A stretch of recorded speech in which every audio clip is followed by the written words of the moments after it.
Ambassador Dato Dr. G.K. Ananda Kumaraseri is a career ambassador of over 30 years standing. He retired in 1995 as Director General ASEAN. Since then, he has authored several notable books on such important subjects such as the cultivation of human values, personal development, holistic education, the sacredness of motherhood, mother care, holistic parenting, child care and development, and peace. He is a much sought-after Dharma speaker in Malaysia and overseas. His recent treatise on holistic motherhood and parenting is widely used as a practical yet effective training manual for courses on social ills and crimes, such as drug abuse, AIDS, child abuse, and gender inequality. He is the president of the Human Development and Peace Foundation. Dato G.K. Ananda Kumaraseri has carved a niche for himself in espousing the concept of living by Buddhism by emphasizing the practice and practical application of the Buddha's teachings in daily life. He is available for public talks and discussions. His email is akumaraseri@yahoo.com. You may also refer to www.livingbybuddhism.com for an insight into his works and activities.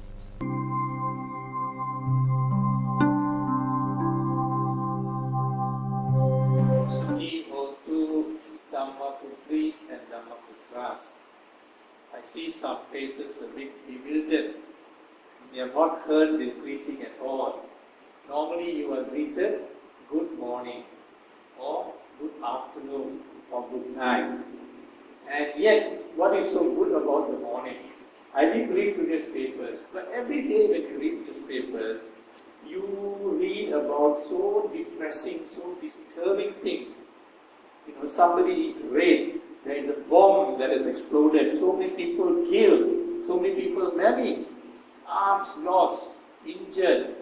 And then you meet somebody and you say, good morning. There's nothing good about the morning. But you keep on doing this thing, good morning, good morning, good morning. There's no meaning. Is there any meaning? No meaning. Two, when you wish somebody good morning, do you wish the person? Not wishing the person. You are wishing the time of the day. If I meet you in the afternoon, I say good afternoon. I meet you in the night, I say good night. It doesn't make sense. But we keep on doing. It doesn't make sense, we keep on doing. Why do we do this? Why is it that we keep on doing something that has got no meaning, no relevance? Why? At the same time, we have such a wonderful greeting, Sukhi Hotu, with the palms together. This is a lotus bud. And this lotus bud, when you put together, you wish the other person, may you be happy and well always. Not the morning, not only the afternoon, not only the night, but always. And this lotus bud you wish will bloom like a beautiful fragrant lotus. A symbol of wisdom, a symbol of purity, a fragrant flower. Such a beautiful thing. And when you wish somebody Sukhi Hotu, you bring to mind, it is born out of Brahma Vihara. This greeting is born out of Brahma Vihara, which incorporates, which embodies metta, karuna, mudita and upeka. Just that greeting alone brings all of the Dhamma alive. And you are living the Dhamma. How wonderful practicing Brahma Vihara when you see somebody. Are you familiar with metta? Metta means, normally they say loving kindness. But I want to share with you some insights. Love and kindness, there is no congruency. It so happened that when they first translated it, the Western mind could only think of loving kindness. Metta is born out of the root word mitra, means friend. Metta means born out of the word mitra. So metta is friendliness, goodwill. Friendliness, goodwill. boundless benevolence. Benevolence. You always have benevolence to the other human beings and other living beings. That is metta. So that is something I want to share with you. I hope we can change the thinking on that. Karuna is compassion. Mudita is altruistic joy. You are not only happy with yourself, but you are happy with somebody else's achievements. You are happy with somebody else's happiness. You get yourself happy. If somebody is sad, you are sad also. You share. That is the kind of feeling you have, the vibrations you have for your fellow beings. And to take equanimity. Whether somebody praises you or scolds you, you are very equanimous. It doesn't affect you. You go on just living your life. You're not affected. So it's such a beautiful preaching, and we do not use it. Why? I come back to the question. Why? Because we have been culturalized. We have been culturalized. From small, we have been taught in the classroom by our teachers, good morning teacher, and then we wish everybody good morning. We have been so used to doing this, it has become second nature. So I refer to it as a culturalization. We don't think. Even I, to get out of this good morning, I have to think. So when somebody telephones me, now I've been doing it, straight away I say Sukhi Hotu. Because it's universal. You don't have to be a Buddhist to wish somebody, may you be happy and well always. It cuts across all languages, it cuts across all cultures, all religions. It is a universal greeting. It belongs to everybody. So I am promoting those kind of practices and values and living aspects. All of the Dhamma is straight away there. So we need now to deculturalize ourselves. All these things we throw it away and bring and culturalize what we are going to discuss today. So I want to spend a little bit of time because this is an eye-opener. This is an introduction to what I have been trying to do for the past several years, since actively, very actively, since my early retirement in 1995. I have been focusing on the practice and practical application of Buddhism. If you want to know about Buddhism, there are books and books and books, thousands and thousands of books of Buddhism. You can bury yourself in these books. But what's the use? The Buddha didn't want you to be an expert philosopher or PhD and can quote from page 1 to the next page and say the sutras. He didn't want you to be erudite. He didn't want you to study the Dhamma. What did he want you to do? Wonderful. He wanted you to practice the Dhamma. He who honestly knows is the one who practices the Dhamma. He who practices Dhamma sees me. Very clear. So it is not knowledge, but how you apply this knowledge in real life and how you benefit, not somebody else.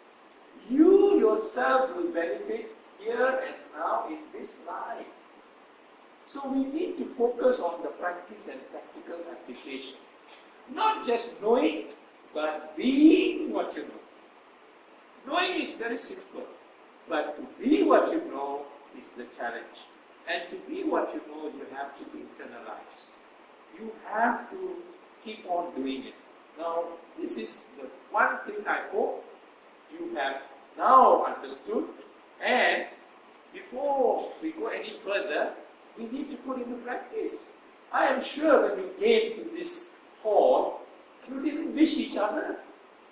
Even if you wish, you probably says, Chosa, or Ni Hao, which is nothing, no meaning. Some of you didn't even say that. When I was a little boy, I used to go with my mother. Nowadays you don't find children doing that. I used to go with my mother to the market in the morning. And when I go to the market in the morning, all these uncles and aunties, how they wish each other. How do they wish each other? Huh? Hello, okay. When I went with my mother, and this is in Klang, of course, Penang will be something else. They used to wish each other, Sek Pao Me. In Penang, you say how? Chap Pa Boy. Now you know. Huh? But today, the youngsters, they don't wish each other Chap Pa Boy or Sek Pao Me. They don't know. It's a wonderful greeting. This greeting, Sek Pao Me, was born out of Buddhism. Buddhism went to China in 2nd century BC. But it did not progress because they were so advanced and so developed and having a wonderful time. They have no time for Buddhism. But during the later Han Dynasty, when there was pestilence, then there was war, when there were warlords fighting each other, and the fields lay completely neglected, famine started taking place. People were dying by thousands, starving. They didn't know what to do. Then they used to go to the Vihara and then look at the Buddha image and get solace, get confidence, calm themselves. That's all they could do. They were hungry, nothing else they could do. And they used to go and pray and get some kind of solace, some kind of peace of mind. And that is where the Kuan Yin, Goddess of Mercy, started to bloom, because people could relate to some deity to help them out of their troubles. So when somebody visited or met somebody, they didn't ask, they didn't say, Zhou Sa or Ni Hao. They said, Sek Pao Me, have you eaten? And if you have eaten, Chinese culture and Japanese culture, they don't ask questions directly because of faith. So they ask indirectly, have you eaten? If you have not eaten, obviously you are starving, you have nothing to eat. That's why you not eaten. Not because of anything. And because of the Buddhist concept of compassion, of metta, of karuna, you invite the person to the house and you offer him food. You don't ask Sek Pao Me for nothing, because inside you have compassion. The Dhamma was already working. Then you practice the Dhamma, give him some food to eat. And not only you give him some food to eat, you also know his family, his wife and children must also be having no food. So you allow some food and give him to take for his family. That is the culture we have. That is your heritage. That is your civilization. That is belonging to you. But you throw that off and you say, Zhou Sa, copy the Western good morning or Ni Hao. Wonderful culture, wonderful civilization. You throw it away. That saddens me so much. I am not a Chinese, but I can feel in my body, I can feel in my blood the wonder, the power of the Buddha Dhamma in bringing up such a wonderful culture and people and such a wonderful society. No, we have to go back to our roots and start looking at these things. So I spent all these years looking at the practice and practical application of Buddhism. And one area, one very powerful area, is what we are going to discuss today in terms of wholesome, holistic family life.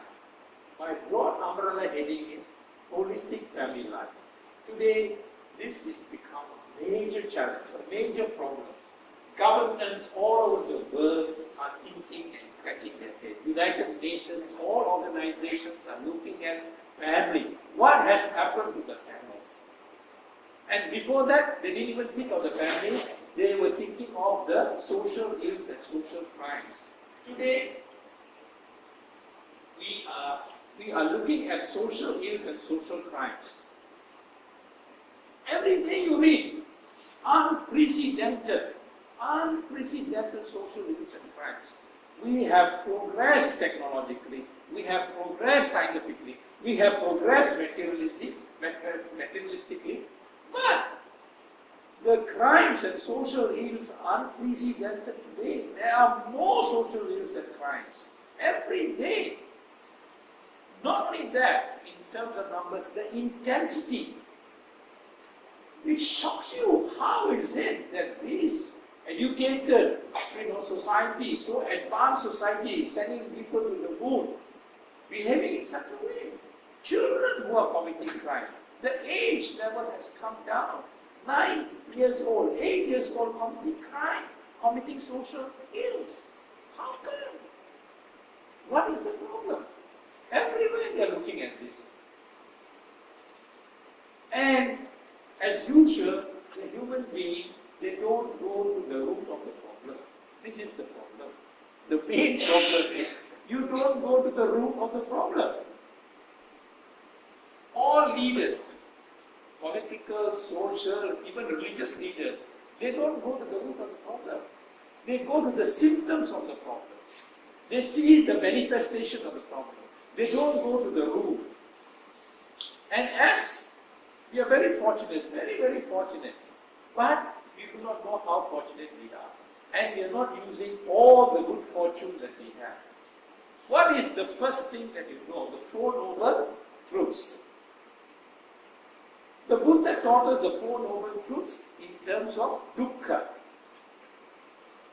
The reality of dukkha, the rising of dukkha, the cause for dukkha, and how to get out of dukkha. But this format, this formula, this framework, the Four Noble Truths, is to be applied for everything and anything in your life. Go to the root of the problem. He went to the root of the problem of dukkha and how to attain sukha. The way, the path to sukha is to find the root of the problem of dukkha. Now, if you have a problem of social ills and crimes, you have to go to the root, not the symptoms. I'll give you an example. Drugs. Today, this is a serious problem in society. Our children are exposed to all kinds of influences.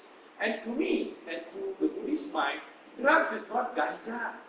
Drugs is alcohol. Drugs is tobacco.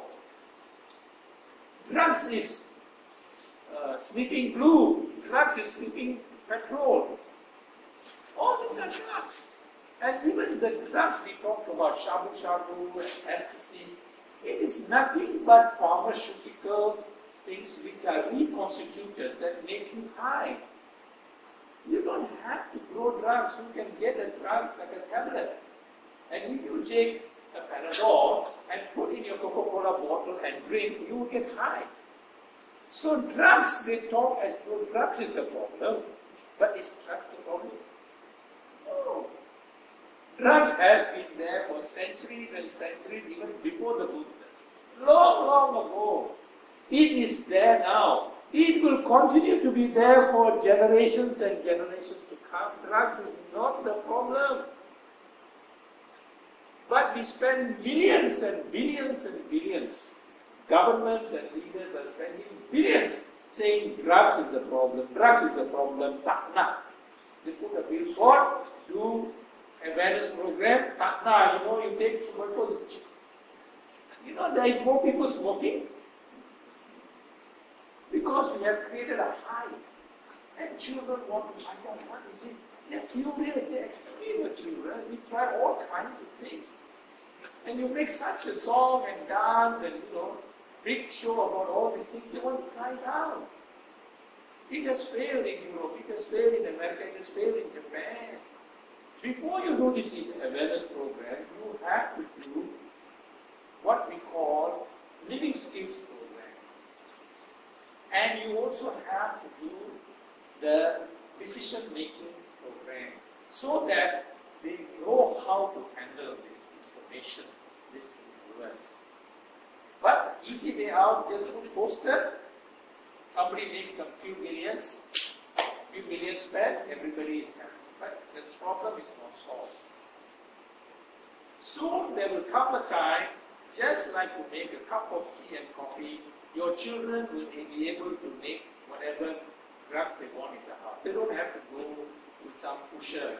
It's very so simple today. You can take cough mixture and get high. So many ways you can burn cow dung and get high. No problem.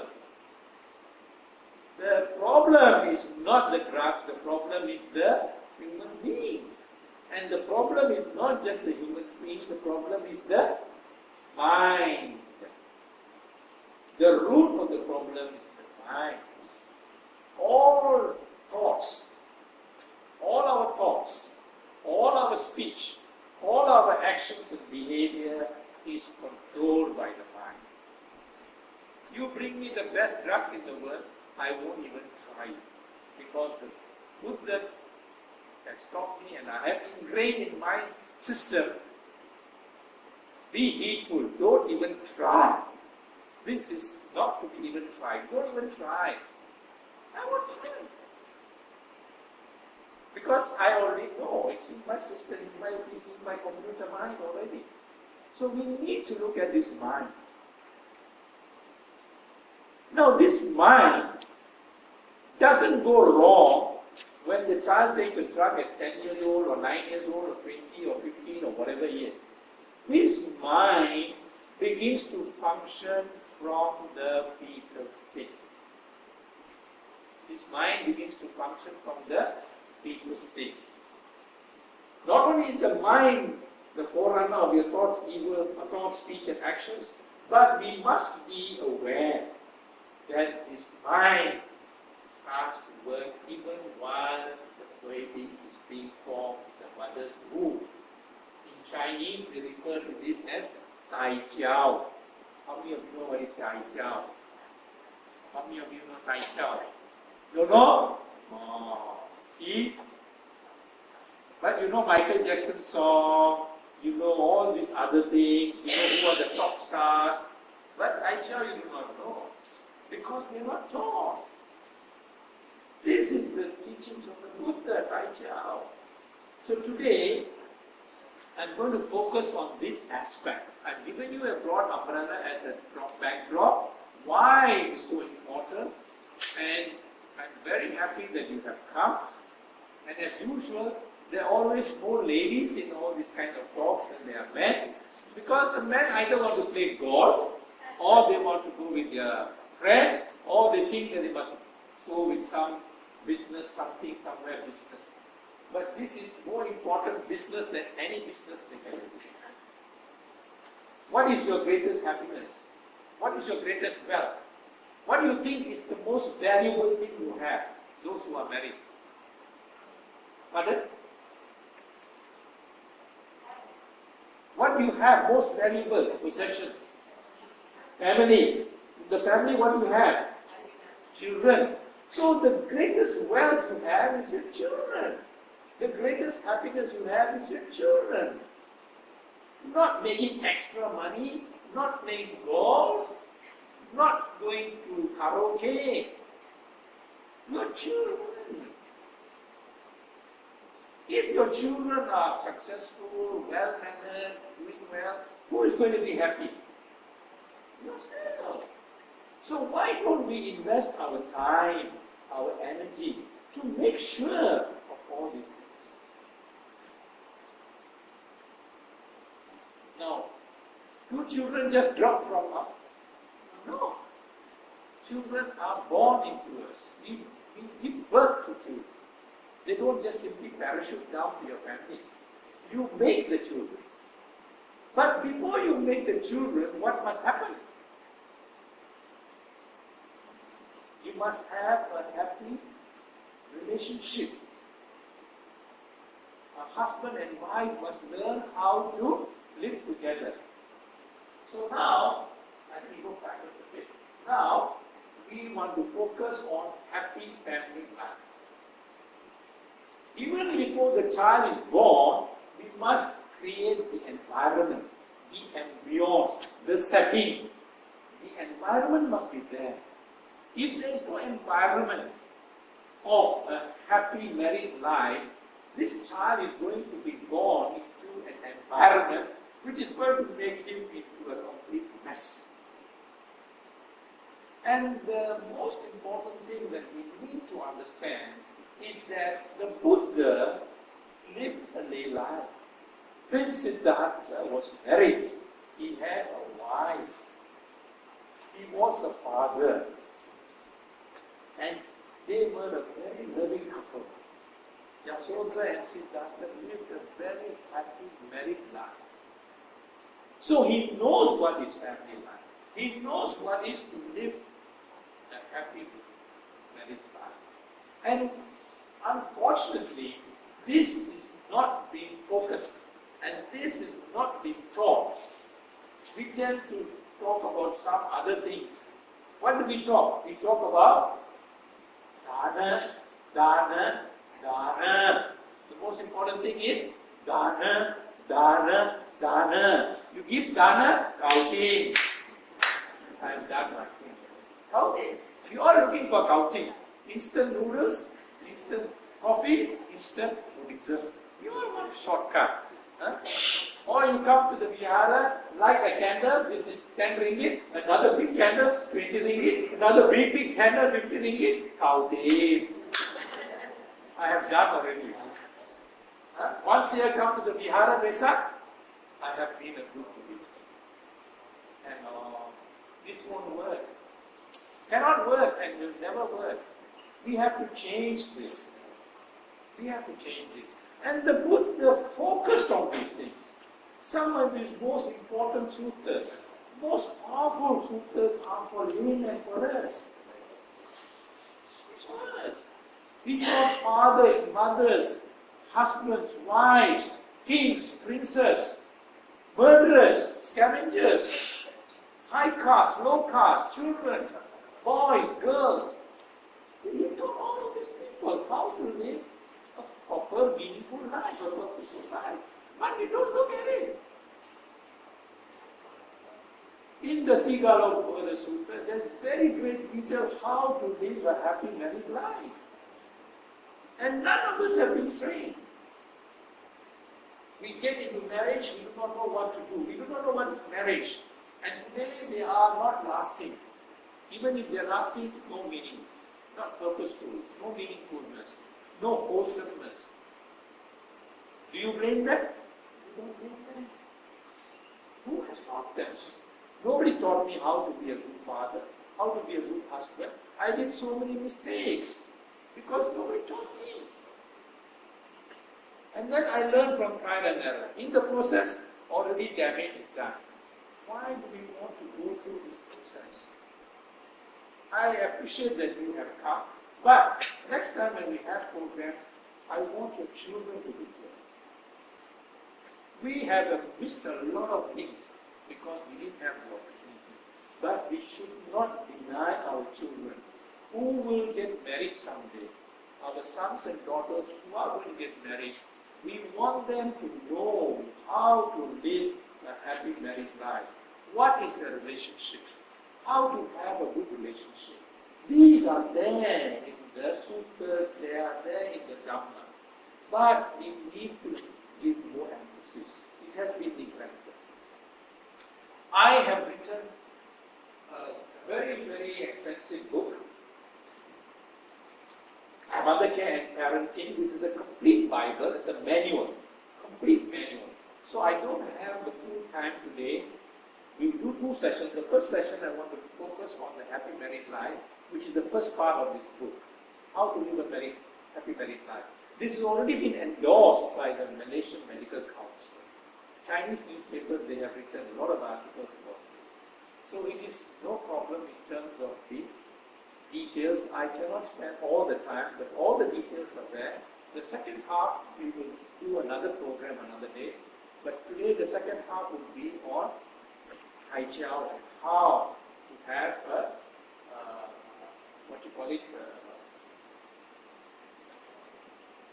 wholesome childhood, motherhood, sacredness of motherhood, and parenthood.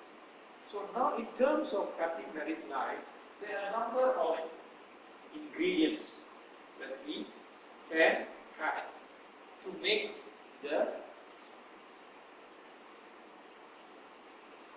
marriage happy.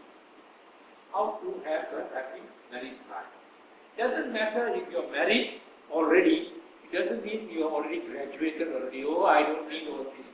Even today I'm learning. Even today I am making an effort to tell my wife, thank you darling for this nice dish. Because we never say that.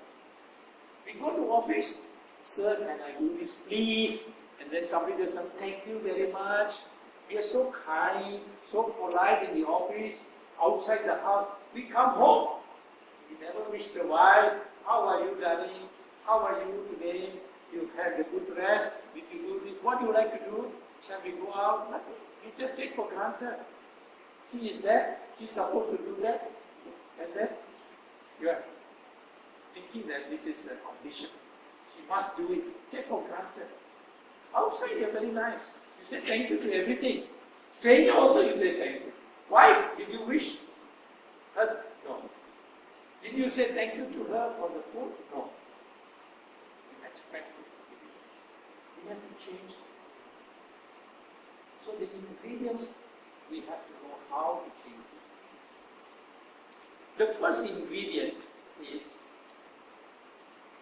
you must have unconditional love and trust and respect.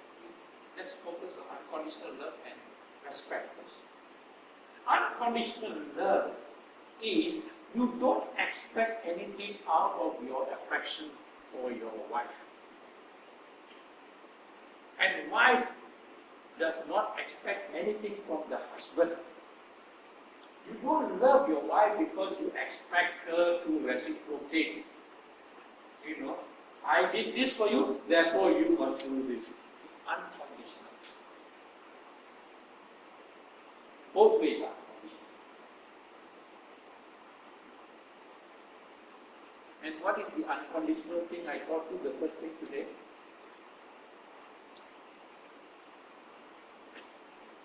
Sukhi Hotu, you wish somebody Sukhi Hotu. You don't expect anything out of it. So did you wish each other Sukhi Hotu? No. Let us start now. All get up. All get up. All get up. Wish the person on your right Sukhi Hotu. The person on your left Sukhi Hotu. The person behind you Sukhi Hotu. With your palms together, the person in front of you Sukhi Hotu. Now, just stay for a while. Stay for a while. Now, when you wish somebody Sukhi Hotu, you all saw each other. You were smiling. You were cheerful. Some of you laughing. Now, do you do that when you wish somebody good morning? Yes. You don't do it. Isn't that instantly making something new in you? Something beautiful in you? Something wonderful in you? Automatic. Immediately. And what happens, you think, when you smile and wish in such a cheerful, happy manner to somebody? What happens, you think? You feel happy. When you feel happy, what happens? Endorphins come out from your body automatically. You don't have to say, come out. Endorphins are positive biochemicals. They cleanse your body of all toxic. All the cancerous toxic is cleaned automatically. You have got a free tonic. We didn't charge you anything for this free tonic. You got a free tonic this morning just like that. No charge. You don't have to go to a Sinsei and buy this tonic and that tonic. This is free of charge. It is there. You just make use of it. So what must you do tomorrow morning or when you go home? To whom? Family. Wives, or I would prefer husbands, please. Wish your wife first thing in the morning, Sukhi Hotu. First thing in the morning, wish your wife Sukhi Hotu. Surely you want your wife to be well and happy always. Do you? Husbands? You want your wife to be well and happy always? Yes or no? Very quiet. Yes or no? Huh? Oh, girlfriend. Girlfriend. Yeah. So you must wish. Because she provides so much for you. She brings up the family, she cooks, looks after the house, manages the whole thing. It's not easy. It's not easy. We only, our fault is we take it for granted.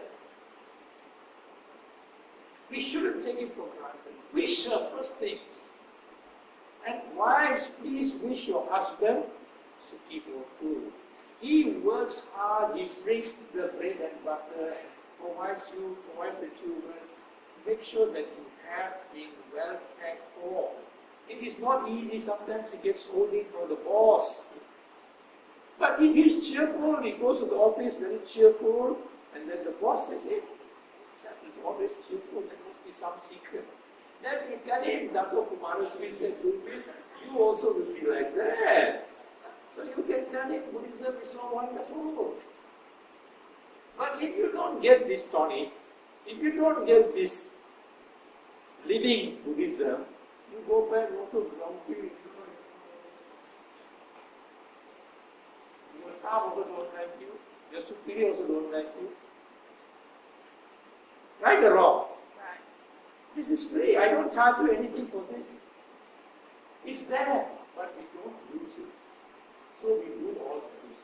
Now, whenever you meet each other, I want you to wish each other Sukhi Bhotu. Make it as a practice. I wish Sukhi Bhotu on the 4 living strangers. Then they ask, what is this? Then I give them Dhamma talk. So you get some Dhamma, free Dhamma talk. Then they want to come and listen more. So we do that, agree? Now I wish you all Sukhi Bhotu, but none of you wish me back Sukhi Bhotu. So all of you together wish me Sukhi Bhotu, please. You know why?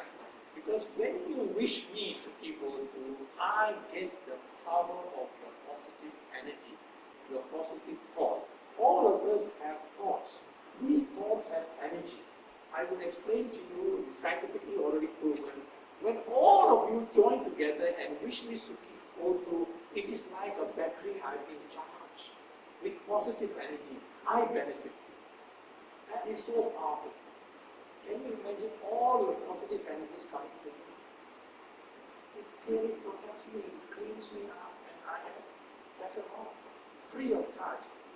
Sit down, Sukhi Bhotu, sit down. Pardon?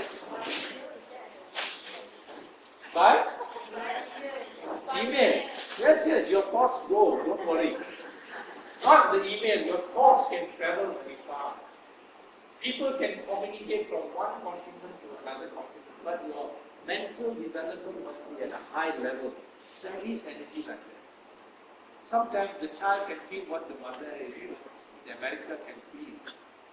These are all proven. This is not mumbo jumbo or some mystical thing. It is, the energy has no barrier.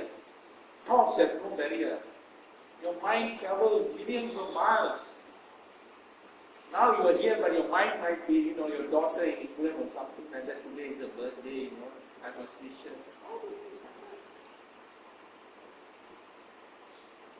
So we have the first ingredient, and that is unconditional love and respect.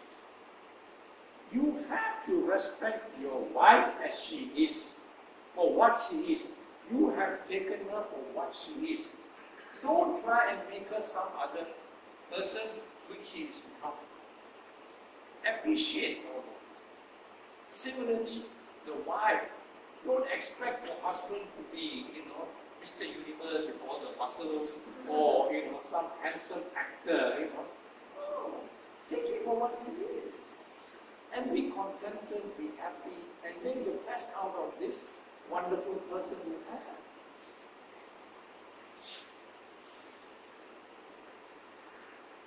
And the reason is because we have got into a relationship because this is a partnership. It is a very important concept that we must understand. when you get into a marriage, it is a partnership. This concept of partnership we understand in business very well. But in marriage, we don't think about it. In business, when you start a partnership, what must you do? Pardon? Sign contract. But okay, you sign everything. What must you do? What must you? You have to invest capital, right?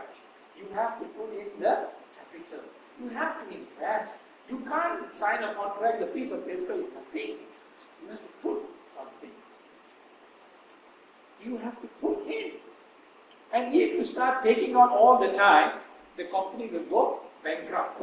The more you put in, the more capital you have, the more business you can do. Similarly, in a marriage, you have to put in, you have to invest, not take out all the time. Not take out all the time. If you take out all the time, there's nothing there. So the more investment of time, the more investment of thought, quality time, thought, the more prosperous this company is going to become. Your company is the family now. It is going to become more prosperous because you have invested your time. It's not just earning and bringing the money, but you have to give the time, the attention, the care, quality time, the understanding. We come to then the next, trust and confidence. We must have trust. Very important. If all the time you are suspecting something, or you are not confident of your husband, you are not confident of your wife, you are very doubtful, and this lasts, you yourself will get into all kinds of medical and psychological and emotional problems. Don't forget about your other partner, about your spouse. If you start wondering and doubting and having no confidence and trust, you will get sick. Why do you want to get sick? Do you want to get sick? Nobody wants to get sick. But you yourself make yourself sick. It doesn't mean. Forget about it. Build your trust, build your confidence, have faith. You must have this. So always remember, even if you have a doubt, it's not going to solve a problem. It is creating another problem. And that problem is going to be causing you a lot of pain, a lot of anxiety, a lot of ill health, a lot of discomfort. And then what happens? Anger comes out, suspicion comes out. You cannot function. You cannot think clearly. It's no use. Then we need to have mutual understanding, patience and accommodation. We must have mutual understanding. There must be some grounds to understand each other. If you don't have understanding, if there is no give and take, you always want to win. You always want to have your way. No, it's not possible. You must have understanding. You must talk. There is a problem. There is no marriage where there is no problem. I can guarantee you that. Sometimes they quarrel about, I say, why are you always wearing pink color? I don't like the pink color. I want blue color. And then becomes a big issue. Because the mental mindfulness is not there, you make that an issue. And then that issue becomes another issue. Oh, your girlfriend likes blue color, that's why you want me to wear blue color. Or your secretary in the, in the office. All funny problems will come. The root is this one. Because you don't communicate, you don't discuss. Problems are there, everybody has got problems. But we must talk these problems, we must discuss these problems. We must share this problem and we must accommodate. These qualities that you cannot buy from a shop. You cannot go to the sensei and say, I want this, please give me this, concoction. No. This is through the mind, cultivation, awareness. Think about it, you reflect it, you follow the books, learn the Dhamma, reflect on the Dhamma, then you will live it and it becomes your nature. It becomes nature, then it's automatic. It just goes on. And it becomes stronger and stronger and stronger. Because you are practicing it. And practice makes perfect. The more you do, the better you are. The more you do, the better you are. You know, there is this argument between the husband and wife. They listen to a sound of a bird and say there's a chicken. So the wife said there's a duck. Then the husband said, no, stupid, there is a chicken. How can there be a duck? Then somebody has to give in his name. And the husband must give in. It's easier. Tell her, okay, darling, it's a duck, doesn't matter. Let her win the argument. She is happy, she will be more loving to you. If the husband is clever, give it to the wife. It's duck, doesn't matter. Does it matter whether it's a chicken or a duck? Does it matter? Both are birds anyway.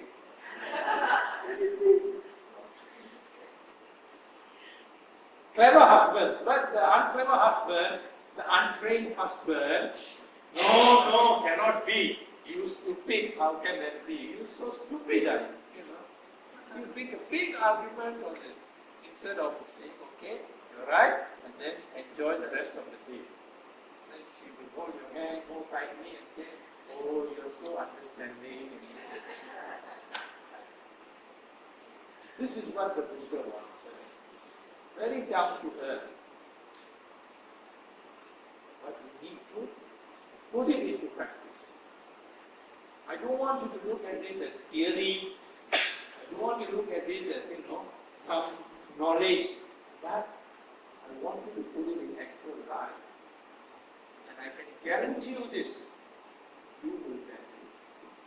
Your family will benefit. Your children will benefit. And I will be the happiest person to know that you have benefit. Because I can guarantee you that. These are tried and tested things. The Buddha has taught these things to so many families all around northeastern India, from house to house. Then we need to also look at some other ingredients. Then we can go into many, but I thought I'll highlight some of these major ones. Sharing and caring. You must share. Don't just think about yourself, me, mine. It is ours. We. Go from I to we. Ours. This is our family. This is ours. Not me, my, I. Because the whole world today, our education system, the Western influence, all talking about I, me, my. And the ego has become so big that it has become a big problem. Because we are all focusing on the individual. By all means have your individuality. By all means have your ambition. By all means have your, goals. Your own goals. By all means. But don't think the whole world is revolving around you. You are only one small speck in the world. You have immediately your spouse. After the spouse, you have your family. You have to share. Learn to share. These are developed through dana, sharing, caring, compassion. All these things is coming.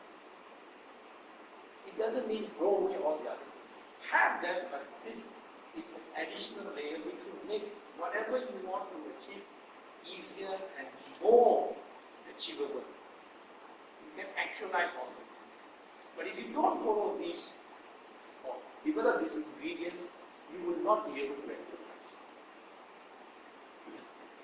So these are the ingredients that we are talking about.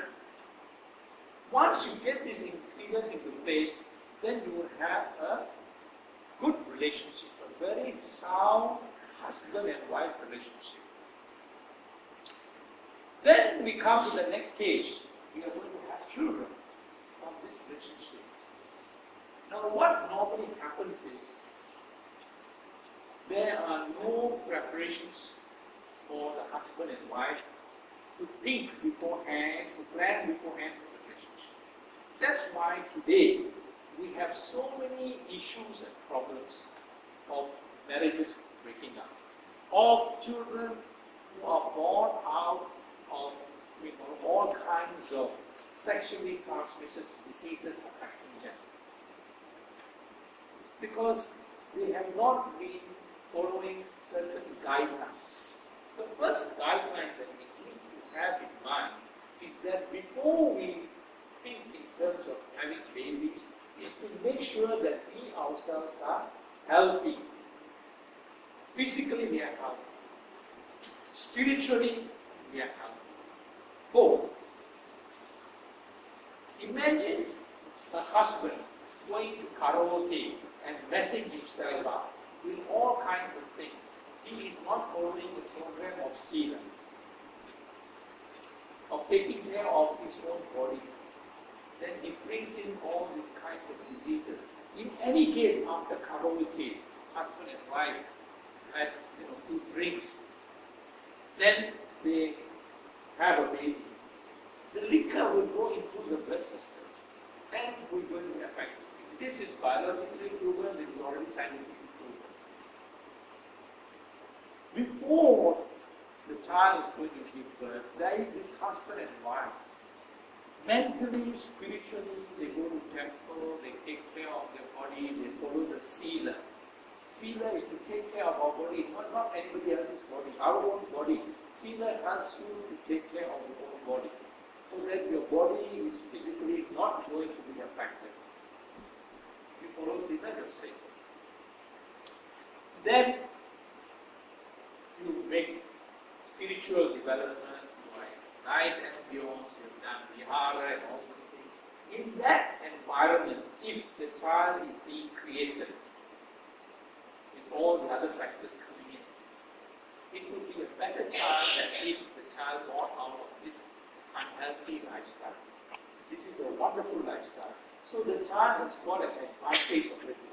Being created, being born, being formed in that ambience, in that environment of a happy family life, of a happy married life, And the child is created in that environment, much superior than the other opposite type. So that is a very important thing that we need to follow, first of all. Secondly, what happens today, unfortunately, in terms of this situation is that we tend to think in terms of only the physical side. We only think of the physical side. Because that is how we have been trained, that is how we have been taught. We only know about our body. But we need to understand what we are, who we are. We need to understand that the diagram of the circle. We need to understand that we are made of mind and body. We are made of mind and body. That we need to understand. This is not taught elsewhere. But in Buddhism, it is very clearly taught that whether you like it or not, whether you believe or not, whether you are a Buddhist or not, whether you are a Malaysian or Indonesian or African or American, all of us have a mind and a body. That is what we are. The human being has got a mind and body. We need to understand that. We need to remind ourselves this. And this mind is a symbiotic component. It has to depend on the body, and the body has to depend on the mind. They depend on each other. It's intertwined, interlinked. You cannot divorce it from the other. A healthy body makes a healthy mind, and a healthy mind makes a healthy body. They must live with each other. That is the symbiotic aspect. Now, if we all are made of mind and body, then we need to take care of the mind as well when childbirth takes place. We just cannot think in terms of the physical aspect. We cannot think of the physical aspect. We we must think of the mental, emotional, psychological aspect. I will be discussing this aspect in more detail in section 2. But right now we must understand this mind and body dynamics. Now, is there any questions before I go further? And what time did we stop for the first session? 11. Anybody wants to find out about the diagrams, anything more? Any questions?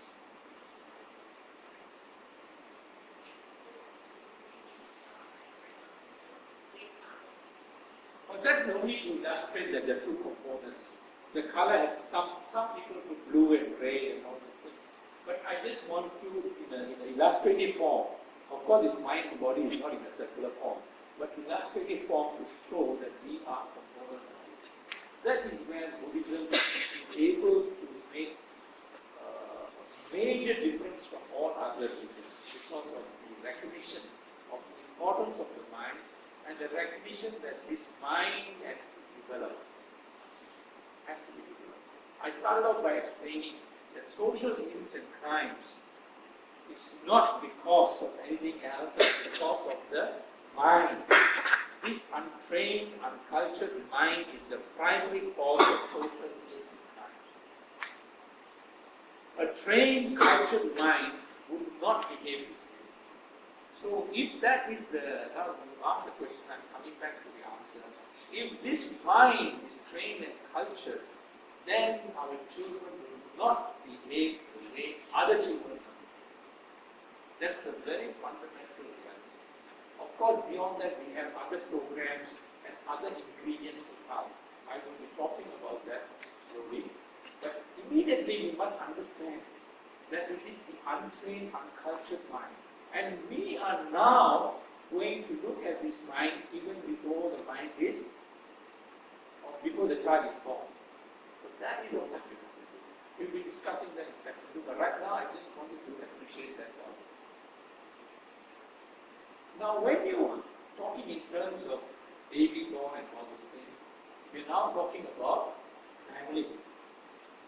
We have now gone from husband and wife to family.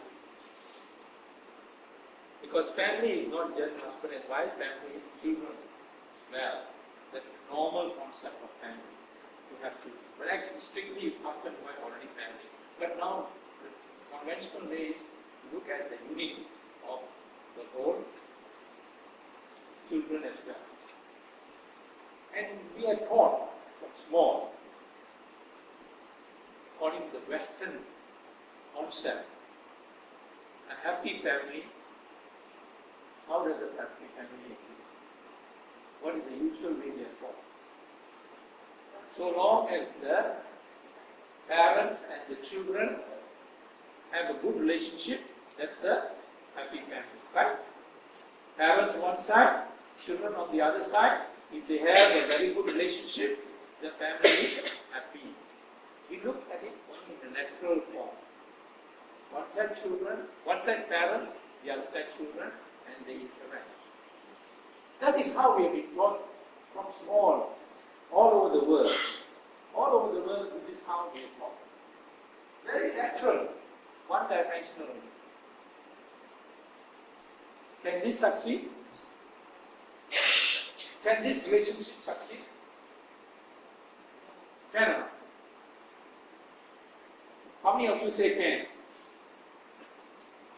Nobody. But this is what you are doing. How many of you say cannot? It can, in some cases it can. But if you look at it realistically, it is not the parents and children interacting at this level. Long before they can interact at this level, the parents themselves must have an interaction. The root is the parents themselves. So we look at the Buddhist way. The Buddhists look at the holistic way, in a circular way. We look in a circular way.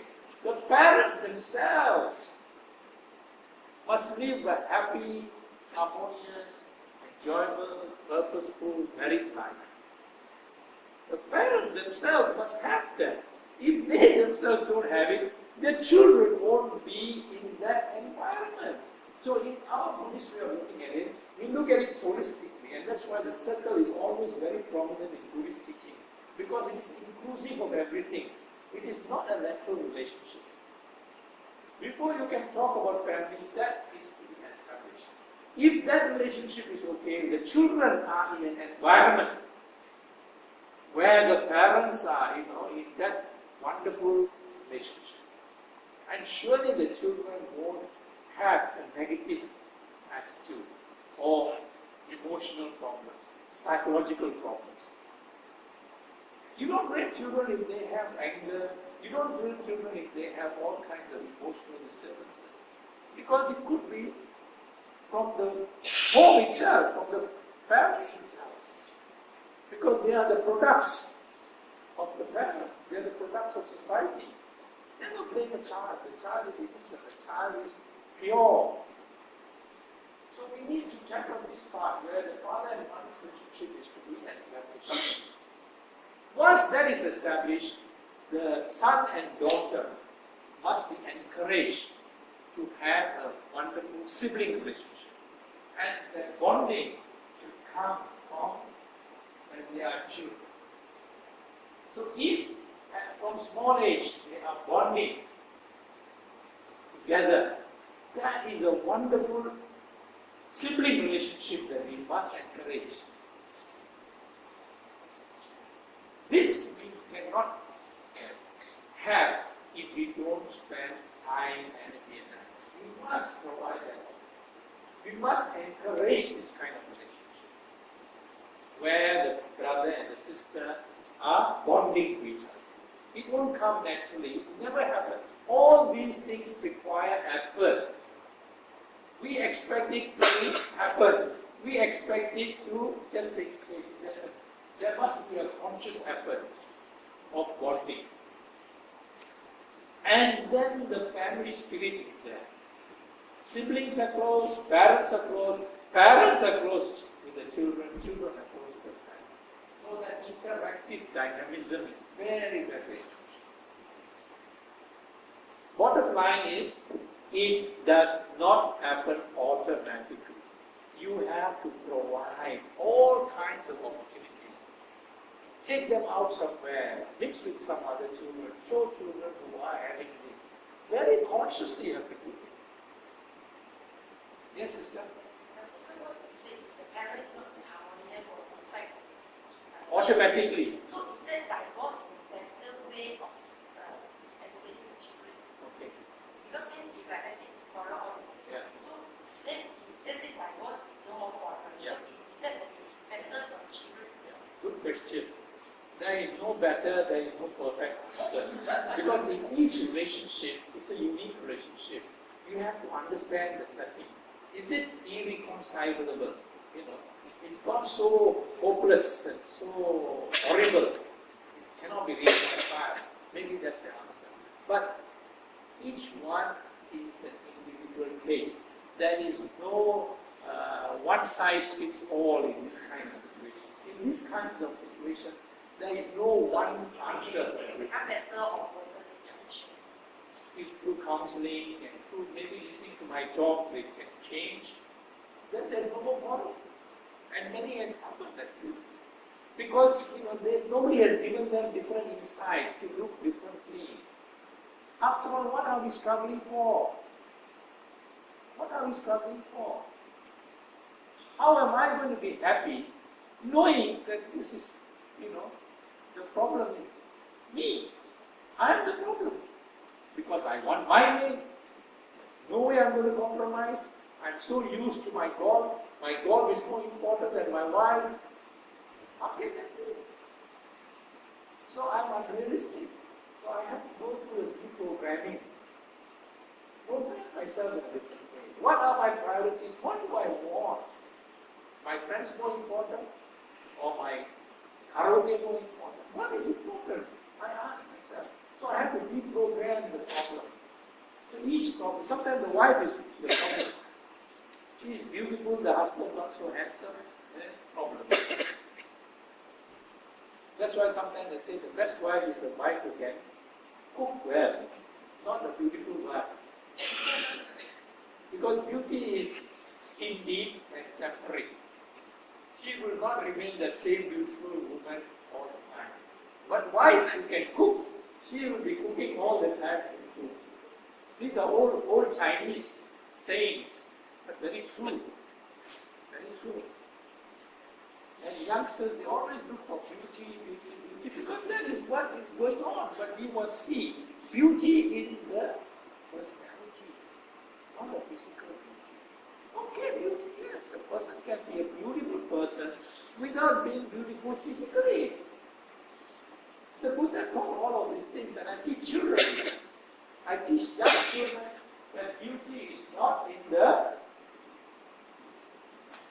in the looks.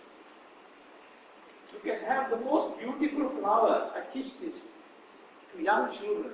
So from small they know what are the real values and what are the real permanent things. I teach them that a flower that is beautiful, bright, attractive, but has no fragrance, the birds, the butterflies and the bees won't come. But a flower which is not that bright and beautiful but has got wonderful fragrance, the insects, the ants all will come and pollinate this flower and become a fruit.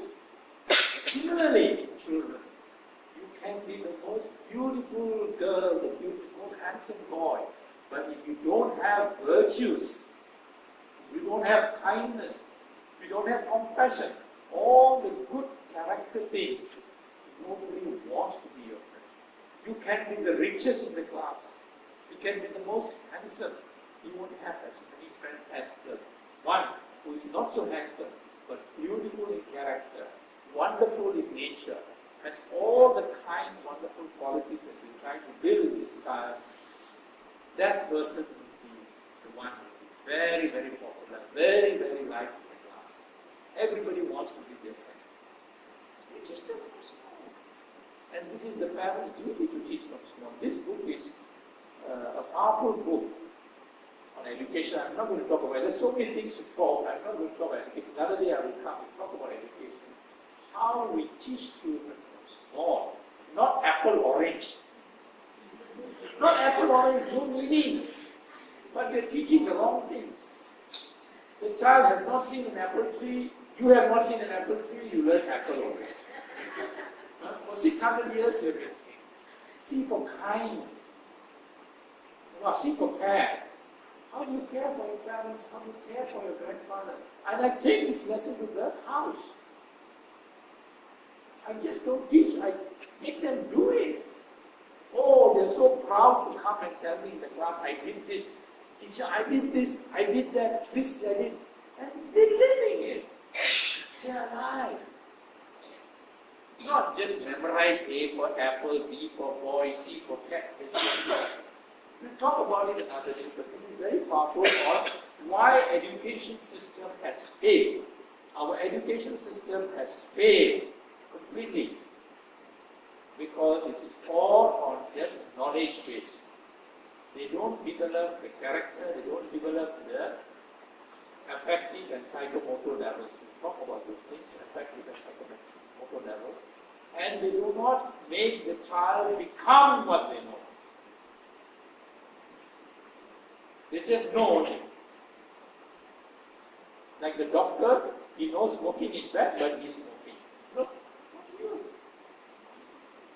So this is the challenge that parents will have to face. We need to now develop, at that particular case, as I said, there are many, many cases and each is unique because you're talking about two separate personalities.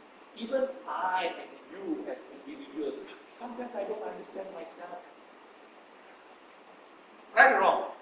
Sometimes you do things and you say, why did I do that? Why did I get angry? So you already got angry. Why must I be so grumpy? Sometimes you're not even aware that you're grumpy. We don't understand ourselves.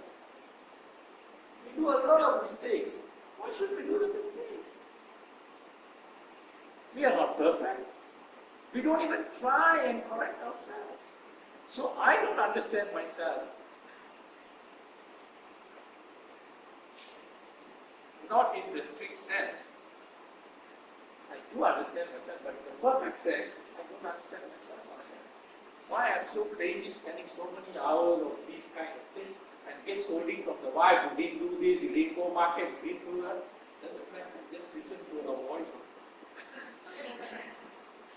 But if I react, then it becomes hot, becomes an issue, becomes an argument. And I will say the wrong thing, then she gets so angry, maybe not cook my meal or something like that. When you have two people, my wife is different from me. She has got different, she wants to go to the movie, she wants to see TV. I hate to see TV because so many hours are wasted. And every day, same old crying, same old quarreling, all the same, but still see. And some absurd things happen, you still see. But how can I change her? I can't change her, I have to accommodate her. I can slowly influence her, yes, this government is very nice, also recommendable. But I can't change her completely, I must listen. I can. So when you are dealing with two different personalities, totally sometimes different, sometimes luckily they are, having common areas, all kinds of situations, different likes, dislikes. My favorite color is pink, her favorite color is blue. No, you don't want to quarrel about it. Okay, you like blue, I wear blue one day or something like that. It doesn't hurt me. But I complain. So this is a very difficult situation. But we are not taught these techniques. We are not made mindful. We don't even think. When I got married, I didn't even know any of these things. Unnecessarily, I got into situations. But it's too late. But if you're mindful, you avoid these situations. And you get better plus factors. You do something else to enhance. So these things we need to teach. And it is our responsibility as parents and youngsters to know these things before we get into these situations. Any other questions? Yes? Should I communicate with my husband? Because his culture and my culture is different. The way we teach children also different. Yeah. So how to solve this? Wonderful. How to solve this? He's not here. No. That is the first step you have to take. If he was here today, I guess. He don't understand English well. Doesn't matter. You go home and explain to him, but when you look at what we are talking and what we are, he can get some vibes. And then you explain. Because if you start telling him, he will think, who are you to tell me what to do and what not to do? Because he was thinking that I also brought up this way, there's nothing wrong, all these things. But I want the best for my children. So I want this, I want that. Because I'm from a different family background. So he brought up as a normal child. My life is like a big fluctuate, more fluctuate than he is like small things. So that he just think that what my parents give me, there's nothing wrong, I will give the same. So he didn't show so much of concern that children will complain and come to tell me that, Papa, I talked to Papa about this one, and then he never answered me all this nonsense, which I care children more than him. So how to solve like this situation? How to solve? I mean, what is the better way of doing that? I mean, of course, the main purpose is for the sake of the children. He also made purpose for the sake of children. Right? No, because he just think that I didn't work hard to earn all this money because of For whom? Sorry? For whom he's earning money? For our family now. But then I said, yes, you are earning. I also earning money. Yeah. At least you have to show your concern. Then he said, the way of showing concern don't need to come out from the mouth. But children is different. So you heard what I said. Actually, your problem is not that big. Your concern is for the children, but his way is different. Your concern also for the children, but your way is going another direction. So now you must say, both of us are concerned with the children. Let us put our concern together. Put your concern and make sure that you do the best with your concern. I put my concern. Then when I put my concern and your concern, hey, maybe we can go back to our original partnership. Sure. Okay, because one example, children is asking for the piano class, which we can afford that time.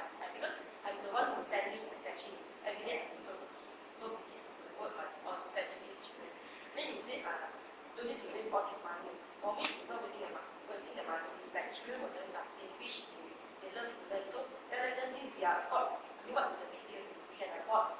It's not like we price also cannot be, then we go and we cannot, that's different thing. But we can afford, why not just let them go? Then he's thinking, why you pay all this money? This is an extra expenses to him. But to me, although yes, it's extra expenses, but then it's for the children, if they want to learn, then it's good for them. Then what is the You're right. But you can't change him. That's the problem. You are right, but you can't change him. The only way you can change him is to come to the vihara together and listen and exchange and meet with other children and other parents. Don't change him. See how other children and other parents who are doing it in the same way and see the benefits and see the results. Then he himself will see for his own self. Coming from you, he'll never listen to you, I can guarantee you that. No, I showed him some examples lah. But then he said, I also want But you don't take the example. They are not cast. No, don't teach him. You just calm passively because men don't like to talk. That is the problem with men. The ego is so big. Or basically human beings have this problem. But we need to now is going to have more and more of these things, and hopefully this institute will have opportunity for them. We have Parents' Day, we have puja for others, we have naming of the children, all kinds of activities. I'm only just touching the tip of the whole thing. There's so many things we need to do, we are not doing. We don't have a puja for mothers. All of us are born of mothers. What do we do? Nothing. There's no puja for mothers. Why? So we have a puja for mothers every month, one day. All mothers, all women, we recognize them, we worship them. And all children must honor their mother and their father on this day. Once a month. If you have parents alive? Yes. Go and show how you worship your parents. I teach my children how to worship parents. They sing this gatha. All these beautiful things we don't do. Because we don't do, we have not culturalized. I started the thing from a culturalization, remove all the rubbish, put in this new program, and then we have no problem. Because we have ignored and neglected all these other things, that's why this problem arises. And I am not talking, there are activities, there are programs that we need to do. And when we do it, please bring your family, bring your friends, bring your neighbors. Many of you get invited to all kinds of things, church group, this group, that group. Why don't you invite your friends, your colleagues, your relations? Come. We are going to have these programs, and I show you how it is done. Even before the child is born, even before they get married, our youngsters must know these things. Instead, they are following something else. So this book is hopefully will be translated into Mandarin, hopefully, and he will benefit a lot from this. So instead of you telling him, let him learn from this book, or let somebody else tell him. The less you say, the better it is. This is a funny situation. You must listen more to the wife, but sometimes it's become so chronic that the more you tell, the more he reacts in a negative way. No, because I think the relationship is having to have a communication definitely. So or else it will become the worst situation. So that's the wrong communication. No, slowly. You can't take change overnight, but don't give up. Don't give up and don't be aggressive. Soft sell, always sell soft. Soft selling. You have to use your marketing also. Tag, understanding, patience, all those things I talked already. These come under that category. Tag, patience, understanding, all these things must come. And there is no standard formula. Each one is a peculiar. Each one of us is a peculiar character. Some very quiet, but inside the volcano boiling inside, I don't know.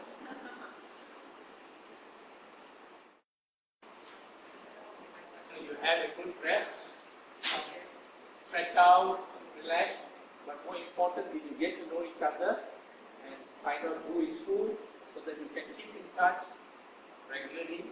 And if you have any problems or any issues, you can talk to each other, share with each other, and be able to help each other become a stronger community. That is very important, because we are not able to do everything ourselves. We need each other. And this is the concept that we ended up in the first session. Now, we go back to the situation where now you have a mother, an expectant mother. The baby is already conceived in the mother's womb. And how we have to look at holistic parenthood. Becoming parent is now a routine thing. It's as though it's part of life. Just become parent, just like that. Without thinking, without understanding, without knowledge, without involvement. We just become parents. And then children are just born like that. As though it's a routine thing. This is one of the most momentous occasions, one of the most important aspects of a family. Giving birth to a child. Such a tremendously important. This is the beginning of life. Life begins here. What are we investing? How much of understanding do we have on this important aspect? We are giving birth to a new life as a routine. Just like you wash your face every morning. Cannot be. That is not the proper way. We need to understand that there is life before this child is born. This child which is in the mother's womb is alive. It has feelings. It can hear. It has emotions. It is learning. It is doing all kinds of things. The mind is alive. And that is the concept of Tai Chao. The Buddha talked about Gabba Parihara. Gabba Parihara is the development, the protection and development of the unborn child, the fetus. And this development is not confined to the physical development, but the emotional, the psychological, the moral, the ethical and the spiritual development of this child. So the Buddha talked about the fetal environment as a holistic thing, a complete attention, not just the physical side. And he did emphasize over and over again that this mind begins from the fetal state. The child is all the time, the mind is programming, the mind is being cultivated even before the child is born. That's why in Chinese culture, when the child is born, the child is 1 year old, not 1 day old. Because they understood that this child is already alive for 1 year in the mother's womb. Now we must move away from just understanding to getting involved in this momentous, very momentous, profound happening in the family. Today, wives give birth as though it's just an ordinary thing. She goes to the clinic on her own. Go to the maternity wards, go to the doctors and see whether the husbands are there. The husband is not there at all. She has to go alone. That is not on. The husband is as involved in this childbirth. He is as responsible for this birth. It is not the only duty and responsibility of the wife or the mother-to-be. We want the husbands to be conscientiously involved, totally involved, completely involved in this very important development happening in the family. So that culture we have to develop. And that is the thrust of the second session that we are having today. that parenthood involves the husband's conscientious involvement, and it has to be holistic. And the reason is that this is the most important development stage of the baby that is going to be born. And this is being recognized by modern science and modern medical science. The baby that is being formed in the mother's womb has got a mind which is referred to as a tabula rasa. In the Western term, this is a blank sheet of paper or slate, and you can inscribe whatever you want to inscribe. So this is a situation where you can be proactive and put in whatever you want to put in, rather than allowing the negative things to go in. So that this mind is insulated from all the negative things. Because whether you like it or not, all the negative things are operating in this world today. We have so many negative influences taking place, including computer addiction today. Children are so addicted to the games in the computer. They're so violent and they become violent. They're so addicted in terms of time with the computer that they are physically not healthy. Their eyes are all going, bad because of the electronic,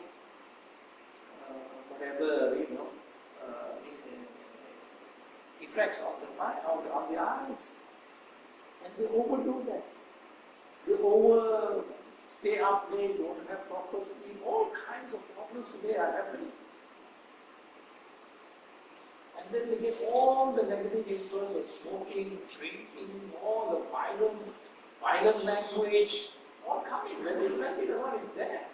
So what do? Do we surrender and say, give up? Or do we do something to protect? We can insulate this. And we can develop this mind in a much more positive way, so that the negative influence will get bounced out and our program will take in only the positive from the word go. Today we have a computer and we know if you have a program, that program is going to run that way. If there is a virus, the whole thing is kaput.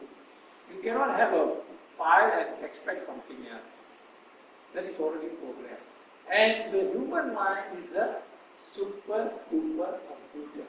It is the most powerful computer ever conceivable. It is operating all the time, including in your sleep. The computer you have to switch on and switch off. This human computer is working all the time. All the time. Even as I talk to you, your computer mind is taking in a lot of things. Oh, what Dato is saying is correct, I should have done this. The mind is telling all this. Whether you like it or not, it's working. So if we know that, then we take a proactive approach. And we put in what we want to put in. So that this mind is now prevented from going into a situation where you have to deprogram, which is very difficult. Very, very difficult. And then put in your new program. So we don't want to be reacting, we want to be proactive. So that we prepare the proper environment. Now when we say we want to have a proper fetal environment, we need to understand what pregnancy is all about. We need to understand what is it to be a mother. We need to appreciate the sacredness of motherhood. Motherhood is such a momentous development in the life of a woman. Her whole metabolism changes. Her physiology changes. She is going through a profound transformation. And she is going through a lot of anxiety. She has aches, so much of discomfort, so much of phobia. She doesn't know what is happening. Particularly in your first pregnancy, you don't know what is happening.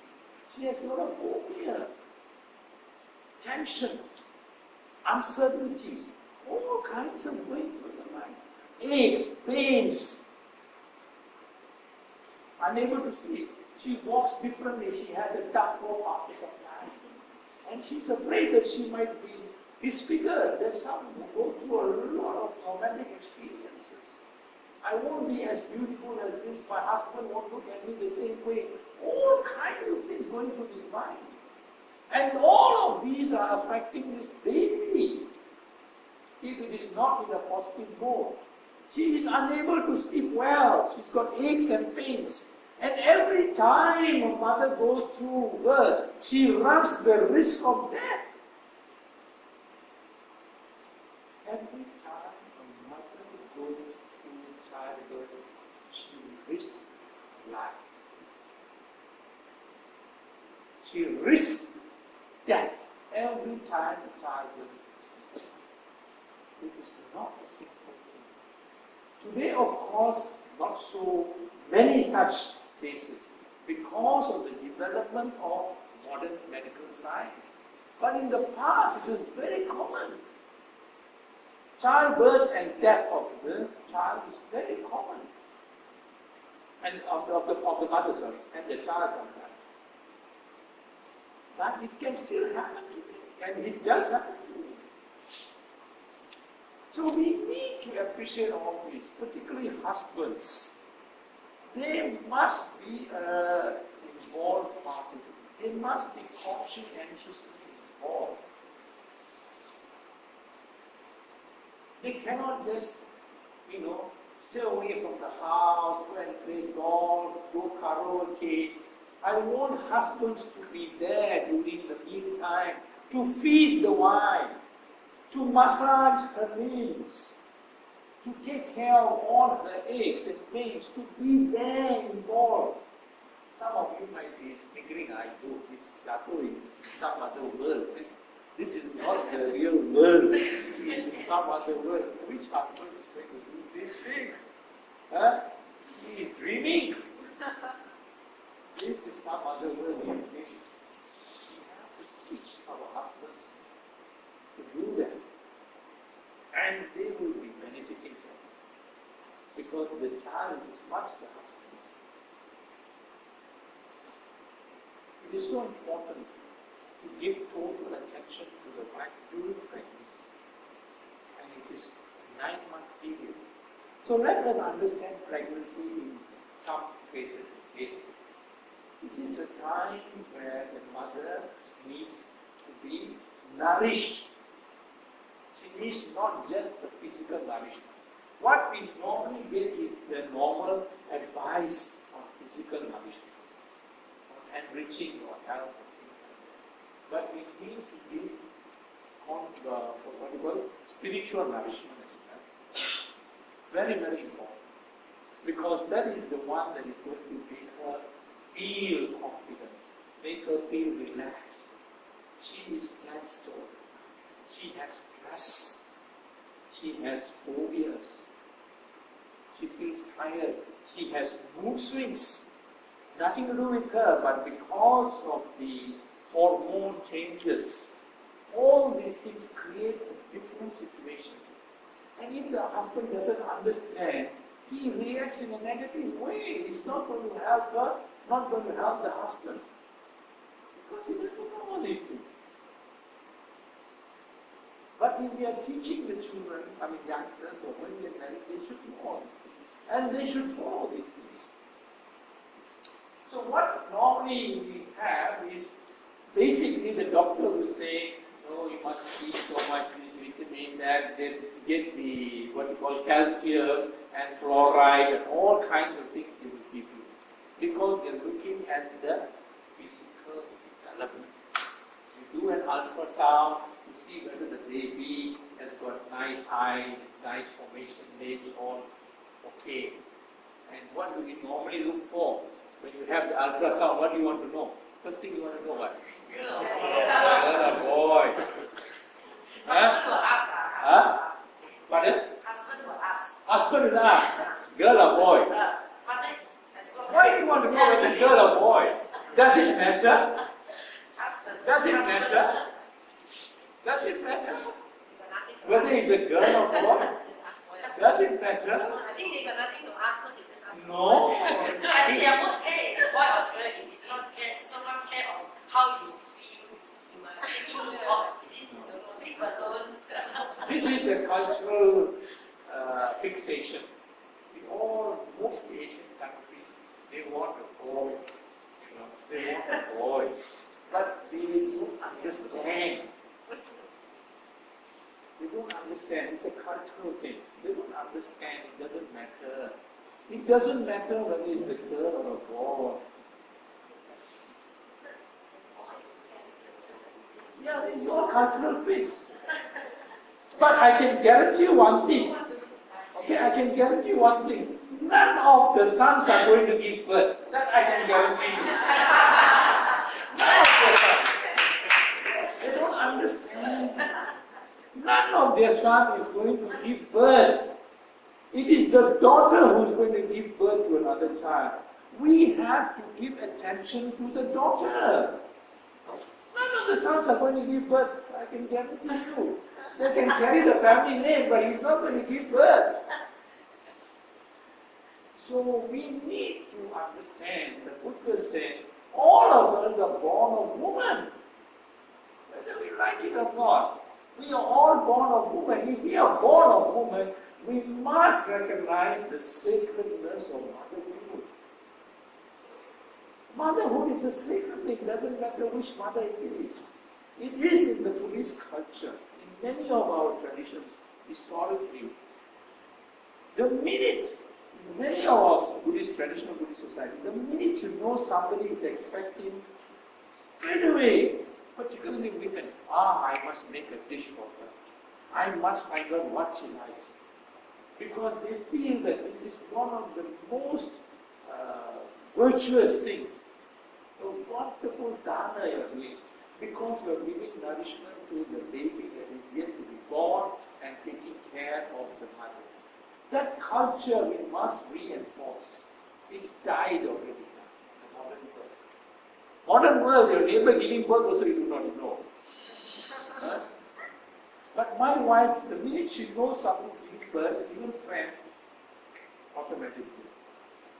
Because that is already in the psyche. Grew up like that. It's part of their thinking process. And it is the great thing. They are so happy to do it. To the extent, in traditional Buddhist countries, when they see an animal, a cow or a cat or a bitch going to give birth, they think it is a great thing to get some food and give. It's gone to that extent. And very deep in our culture, in our Buddhist culture, in our Buddhist tradition, we need to revive this psyche of honoring sacredness of mother. Such a sacred process. And it doesn't matter. In fact, many of you never think about it. It is better to have daughters than to have sons. I know some people will jump against this, and jump at me and say, Dato, what are you talking? But I ask you just go to the hospitals and see whether the daughters or the daughter-in-laws are the ones taking the parents, the father or the mother, or it is whether the son or the son-in-law. You will find it is the daughter, and sometimes the daughter-in-law who is taking care of the mother-in-law and the father-in-law. Go to the hospital and prove me wrong. Go to the clinics and prove me wrong. The son and son-in-law are nowhere. Very rare cases. Very rare. But it is the daughter. And daughters tend to bring family together. They are more affectionate. Of course I am generalizing. But this is the general features. So always feel happy that you have a daughter because there are so many plus factors.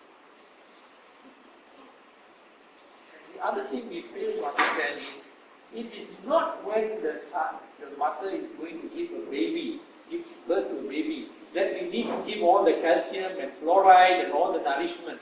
That is what the doctors teach you. You have to make this baby girl healthy from day one.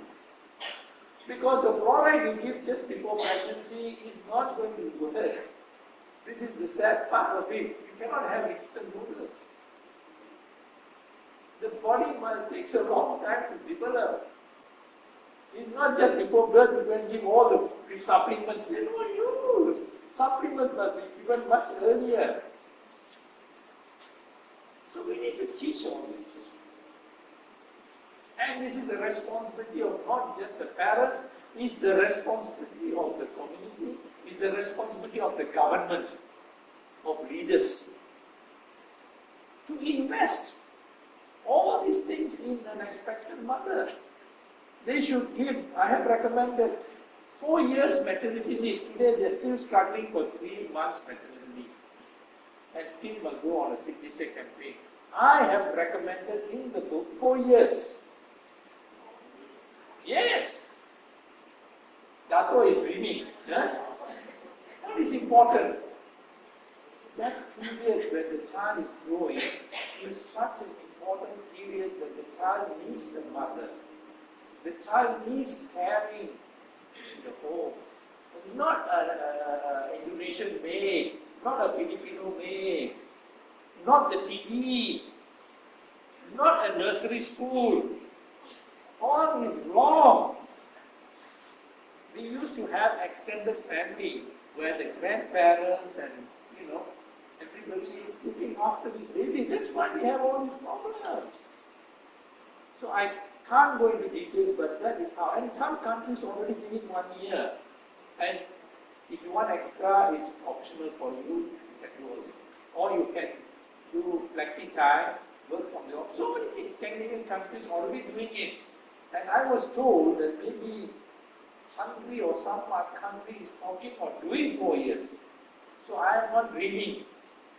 If you want to avoid the social ills and the social and the crimes, this is how we are supposed to bring up this child.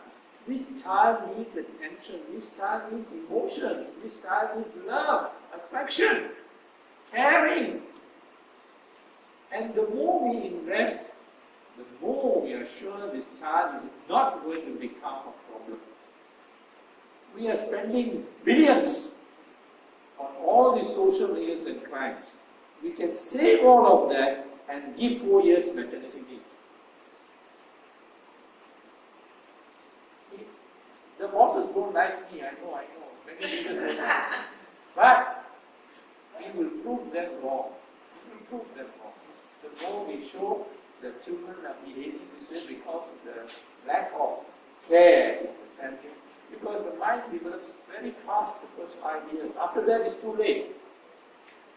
Already the program gone wrong. That's why I told you. But then if you give 4 years maternity, then the mother has another baby again will be 8 years. Doesn't matter. What do you want? This is the responsibility. Because this child is not your child only, it is my child. It's a child of the community, it's a child of society. That's why the mother should resign, not maternity leave. Not necessarily. Let me work out whether she wants to resign or maternity leave. Some mothers already, before this law, have already. Like those Malay who have 6 children, then 4 times 6, you have 24 years, right? So you must resign. But in many Western countries, mothers have given up their job to take care of it. I think you should resign. That's up to them. If you really love your family, you Pardon? should resign. Is there a study done by children of working mothers behave more badly than Oh, wow. No need to do studies, it's all obvious. yeah. Because there is no superwoman. There is no superwoman around in this world. You cannot be a superwoman. You go 24 hours, you are exhausted by the time you come back. On top of that, the husband shows his temper, his anger, and all those things.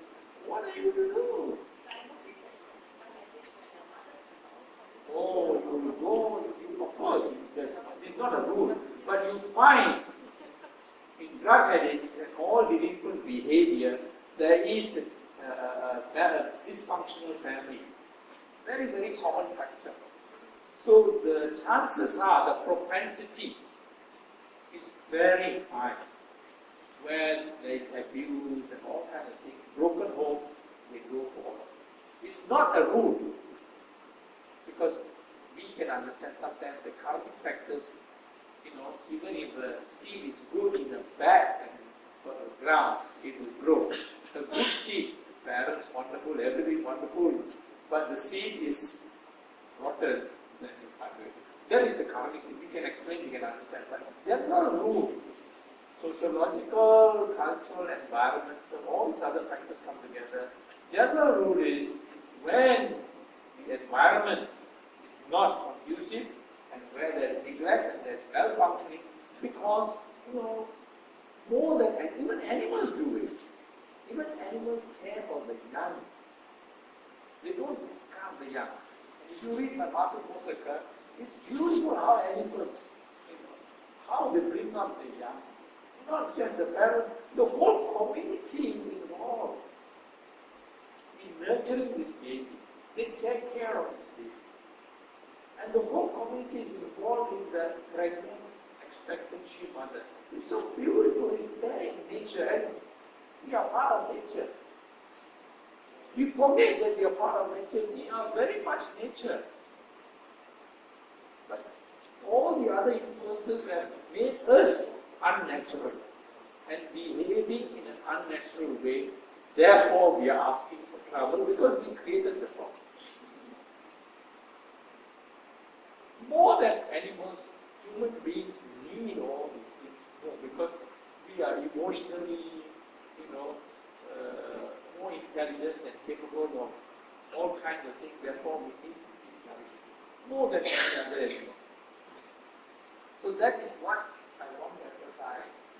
Nurturing life before birth, and we must get away with this fixation that we look at the physical side.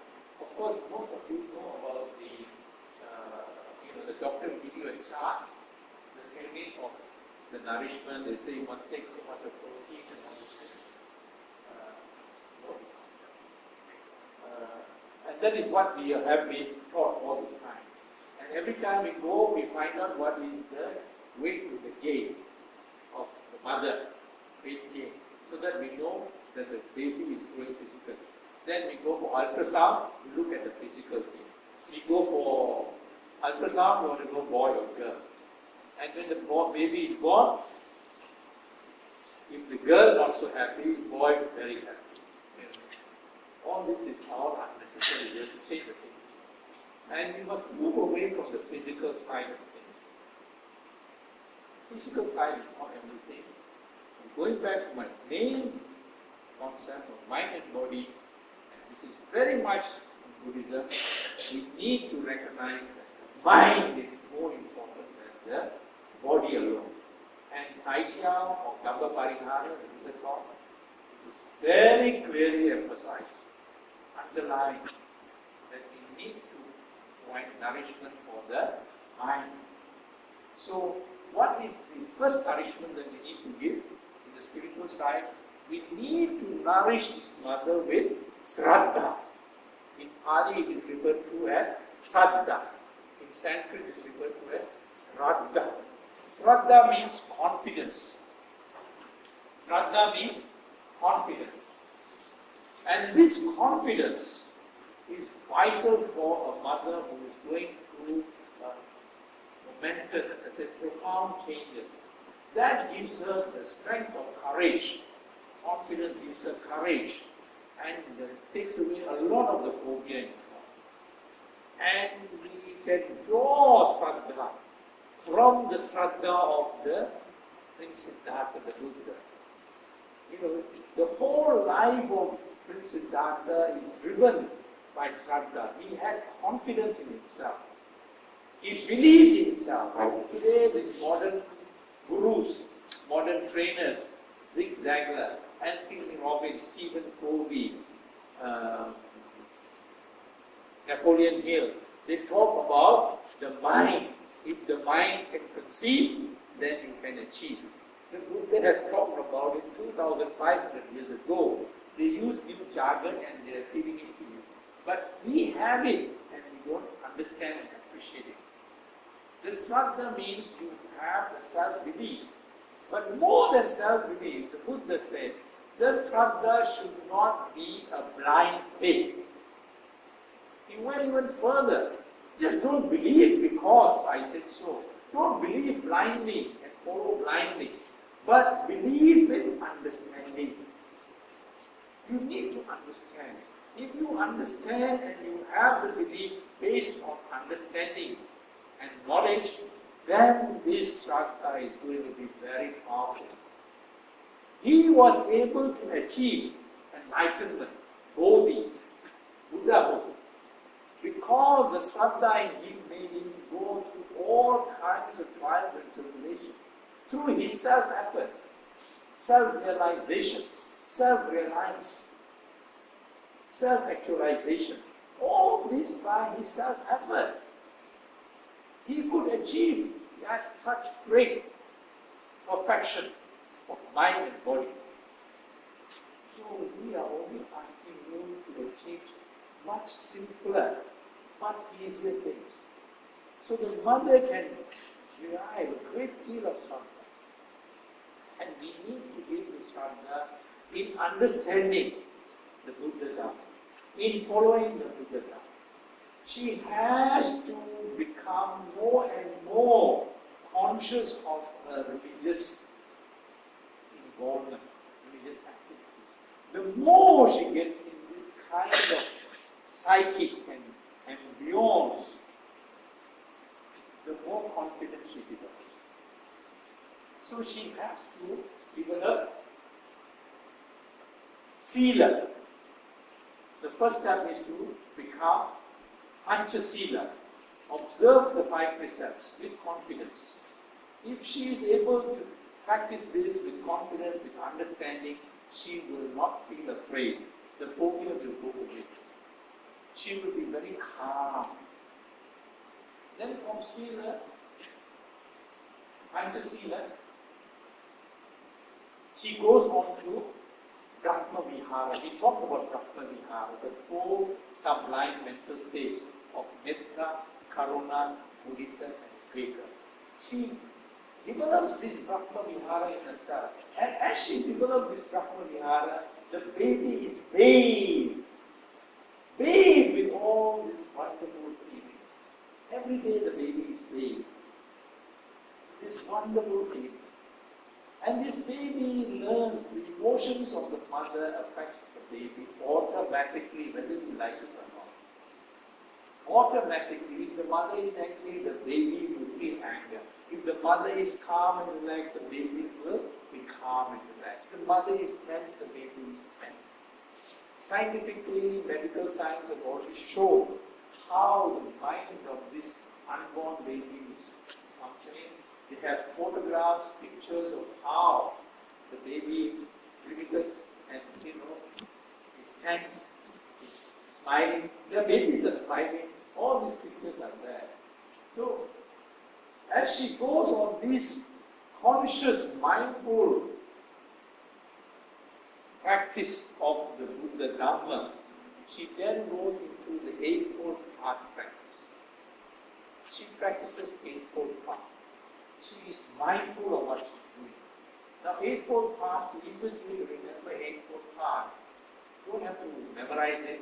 You just remember the word Salem Cut. S-A-L-E-M.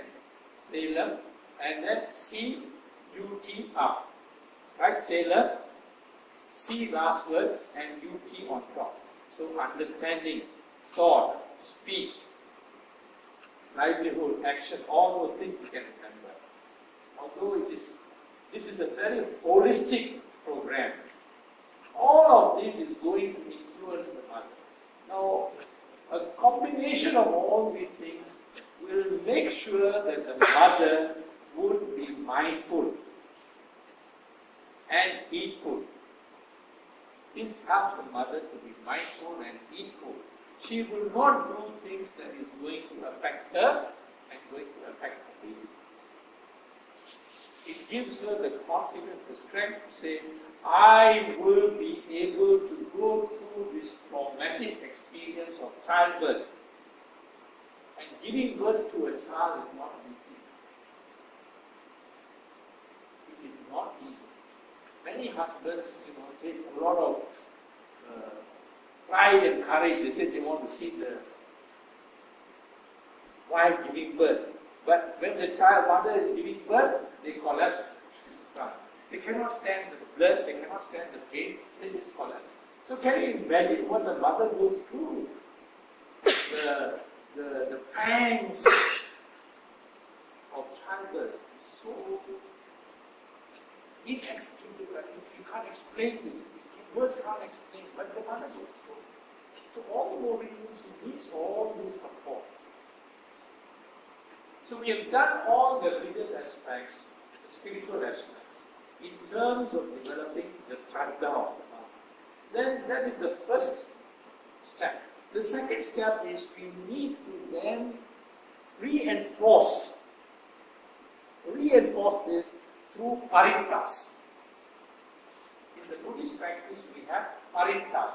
Paritas are the suttas which the Buddha had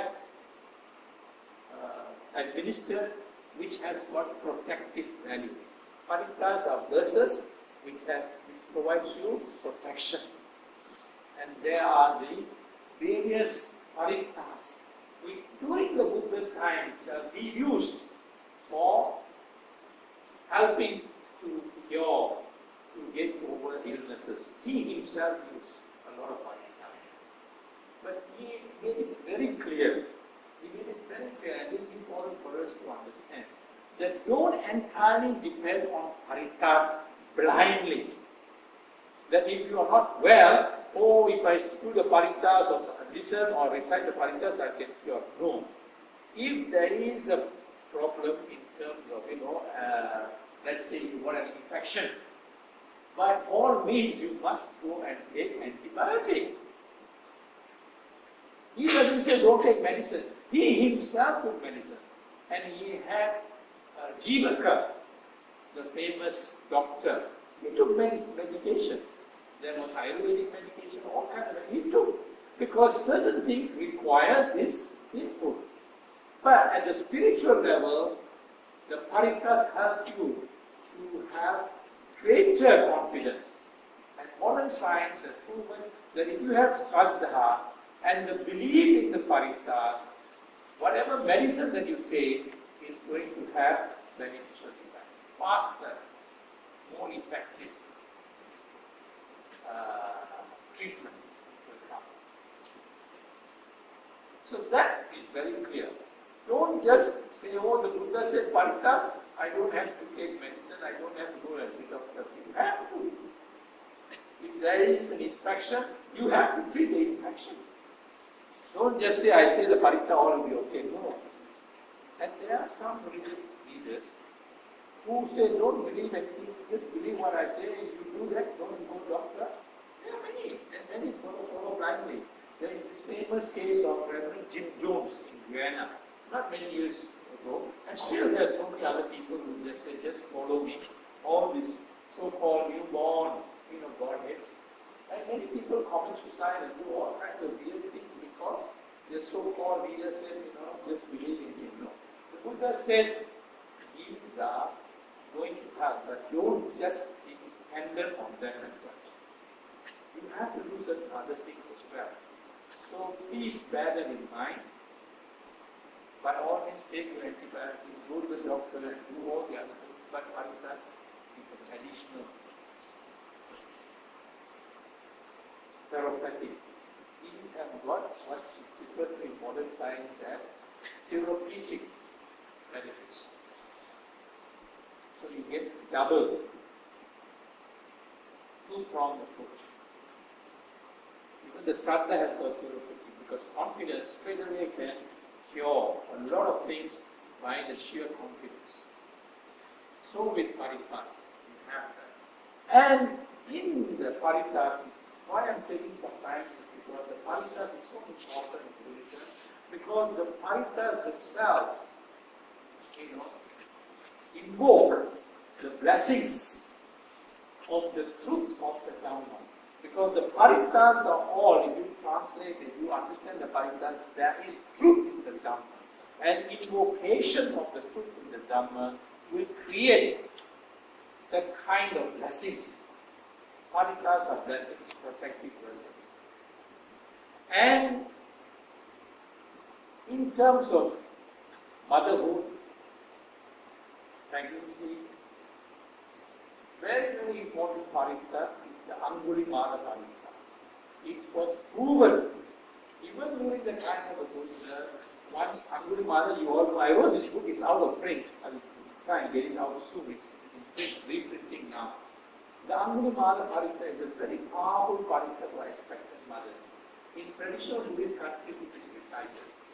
But we need to not just only recite the Angulimala parita, we need to recite a number of other paritas, and we can have all-night chanting, we can do all kinds of things for the expectant mother.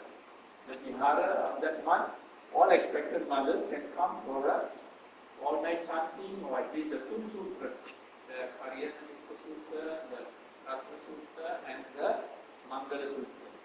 All these have got a lot of values, a lot of merits. But we must provide these facilities so that expectant mothers can benefit from it. In the Angulimala Parita, what happened was, one day Angulimala, after he was transformed from a murderous killer to become a Thera, that is a monk, he went on his Pindapata, that is on his arms round in the village, and he came across a home where the mother, the expectant mother, had prolonged labor pains. The due date is already over, prolonged labor pains. And there was a big risk of the mother and the baby dying because already overdue. And they rushed to him and said, please help this expectant mother and the baby who is running the risk of death. So Angulimala said, I do not know about walking wifely, I only know about what to do as a monk. I do not know anything about childbirth. So he was so depressed, he went back to Jetavana Monastery, where he was staying with the Buddha there, and he explained to the Buddha that this happened this morning. The Buddha realized that he was so upset, and he says, I have been killing people. I am now so unable and helpless even to save this mother and this baby, I must do something about it. So the Buddha taught him parita, and that parita basically invokes his Satya-kriya that is belief in his own self, his own action. And the Buddha taught him one verse, he says that he has not killed any living being knowingly. Then Angulimala tells to the Buddha, how can I recite this? It is not true, I have killed so many people. Then the Buddha revised the parita and says, ever since I became a monk, ever since I joined the Sangha, I became an Arya. I took the Arya path. I have never knowingly killed anything. So the revision enabled him to go and recite. And the Buddha said, after you recite with that kind of affirmation, that belief, that affirmation that you have never done this, and after that you give the blessed water to the mother, and then there will be okay. Actually, he went back. This time he went with confidence. He recited this. It's a detailed story in the book, but I'm just cutting it short. He recited, and the mother's labor pains reduced, and there was a childbirth successful. A baby girl was born, and everybody was happy. And everybody started then honoring Angulimala for his ability to give belief to his mother and make sure that the successful childbirth took place. And from that day onwards, his Angulimala Parita became very famous. It then became very famous, and everybody started reciting. So, more and more I can tell, but I'll stop there. That Parita is being practiced in many Buddhist countries. We can also have the Angulimala Parita. The other important thing of Paritas is that the Parita itself have one wonderful lessons for personal self-development, for our own progress, for our own development, for our own well-being, success, and happiness. These are wonderful paritas. If you understand the paritas, they themselves, as you reflect, will make you happy, successful, and have a healthy life. So those are very important aspects of paritas, and that's why we need to encourage these paritas. And in Buddhist culture and Buddhist tradition, the Angulimala Parita is one aspect, but we have a lot of scriptures and a lot of actual happenings and events where we show the kind of parenthood which has been proven to be so beautiful. And two examples I want to share with you today. And one is the Angulimala story itself. How a mother, the Buddha always talks, always cites, a mother is prepared to sacrifice her life, just as a mother sacrificed her life for her son. That is how a mother feels for her son. And we need to imbue and imbibe this in our children. The Angulimala story itself shows how his mother went to save him from being captured by King Pasedani and killed. She went into the thick jungle and in fact risked her life in the process. It's a beautiful story of a mother's love. Likewise, maternal love, a father's love for the son, is beautifully it's actual stories, not created stories, historical stories. How King Bimbisara loved his son so much, his son Ajatasattu, who even after he did all kinds of wrongdoings, the father loved him so much, he just couldn't feel anger for him, couldn't feel angry for him. And even when he was killed, he never felt angry for his son, by his own son. So these wonderful stories, I'm just writing about Bimbisara, hopefully will be out in the next month or so.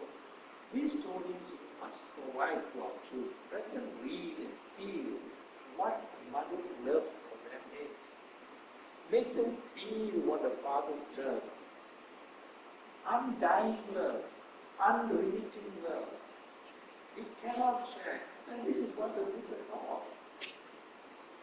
He taught us that even if you were to put your mother on your right shoulder and your father on the left shoulder and look after them for 100 years, you would not be able to repay them. That is the kind of gratitude that we must have for our parents. For 100 years. The only way we can repay them, the Buddhas, is to make them understand and benefit from the Dhamma. Whatever you do for your parents is nothing, is insignificant compared to the sacrifices, the care, the love they have given to bring you out of this world and to make you happy and well. This is the normal. Sometimes you get some abnormal cases, but don't take the abnormal and say, oh, so and so is like that. But generally, this is how parents feel for children. So children must understand this. And when they become parents, only then they will understand. But before that, they must feel all of this. So that is on the paritas level. Then we need to go back to this mind and body aspect. We need to develop the psychophysical reinforcement of this mind. Because the mother is not just emotions and body, the mother also has got a mind. And we need to nourish this mind. And the best way to nourish this mind in terms of holistic motherhood or holistic parenthood is for her to develop bhavana. Bhavana in the broader sense is mental self-culture. In a general sense, we equate bhavana with meditation. Bhavana means meditation. That's how we understand it. But in the broader sense, Bhavana is mental self-culture. Positive, holistic, mental self-culture. When we say Bhavana, we always tend to think meditation, oh, I must go for a retreat. I must now go to the jungle or sit under a tree. No, it's all not right. That is not required. That is a drill, that is a practice. When you want to swim, you go to a fitness center. You want to reduce your waistline, you do certain exercise. You want to develop your leg muscles, you do certain exercise. When you want the triceps, you do certain exercise. That is the drill to increase your skill in Bhavana. But that is not all that is Bhavana. When you go to the fitness center, you don't wear the sweat clothes and come home. You throw it away, you have a bath, and then you wear your nice clothes. There are some who go for a retreat, and then they come back from the retreat, oh, I am a yogi. I cannot smile. Oh, I cannot laugh. Oh, I cannot be very close to my wife. I have renounced. It is all wrong. You go for that as a practice, as a drill. You come back, you live your normal life. But you are increased in your mindfulness, that's all. You don't even have to go for retreats. It helps, there's an exercise. But more important, Bhavana is to develop your mindfulness, your awareness. And it is 24 hours. Get up in the morning, what a wonderful day. I am going to enjoy this. I'm going to share this with my children. I'm going to share this with my husband. I'm going to show my affection. I have one more day to live. I did not die in the night. There are many people who do not get up after the morning, they are gone. So you're lucky to live another day. And these are the kind of things that are more important than going to a retreat and coming back and you are in some other world. No. These are some of the problems we face, and we need to reorientate the thinking. Life, you are fortunate to be human beings. You must enjoy this life. You must feel this life. Be happy with this life. You are very fortunate to be human beings. So we need to now help the mother to practice Bhavana. And she does not have to go for it. She can just lie in bed even. She cannot sit down. But we want them to get this purification of the mind through these Bhavana practices. Then she will not think negatively. Even if phobia comes, the Bhavana will help to take it away. She will be calm. She will be relaxed. And all these three aspects in combination will give you a holistic character. In combination. All of this. And there are various Bhavana exercises, breathing exercises, Anapanasati exercises, all these are drills you can do. But if you are even not doing those drills, so long as you are mindful, I am not going to do anything that is going to affect this unborn baby. I am not going to smoke, which is going to. I am not going to take a drug, which is going to. That is important. I am not going to get angry and then create this anger environment. So mindfully, heedfully, your heedfulness is there. Your mindfulness will create heedfulness. Otherwise, your heedless. You do all kinds of wrong things. That is what Bhavana is all about. A mental self-culture. And the word self is the most important aspect because you are in the driver's seat. You don't have to depend on anybody. It is a self-program, self-actualization, self-motivation, self-recognition, self-awareness. The self is so much important. You develop that self-aspect. Don't depend on somebody else. Yourself, you can do a lot of things. And that is the beauty of the Dhamma. You monitor yourself. You enforce yourself. You control yourself. Because no amount of things I tell you is going to change unless you yourself do it. So that is the holistic approach to motherhood. Now, any questions on this? And again, motherhood doesn't mean the husband is not involved. We talk in terms of holistic parenthood. The husband is fully involved. He must get involved in all of these things. Don't just say, wife, you are going to give birth, you do it. He has to be there. He also must do some bhavana. He also must do some haritas. He must take her to the vihara. He must bring her to our functions, having her Mata Puja. He must come. It is not just the wife alone. Any questions, please? This is a very powerful program, and even if you have only got children, you can still follow this program. It does not hurt you. Some only have children, ready for another child. Wonderful. Give this new child this opportunity. Some of your children, not yet getting married, but prepare them for all these things, so that they understand these things before they get married. Let them benefit from all of this. Any questions? What's the next one?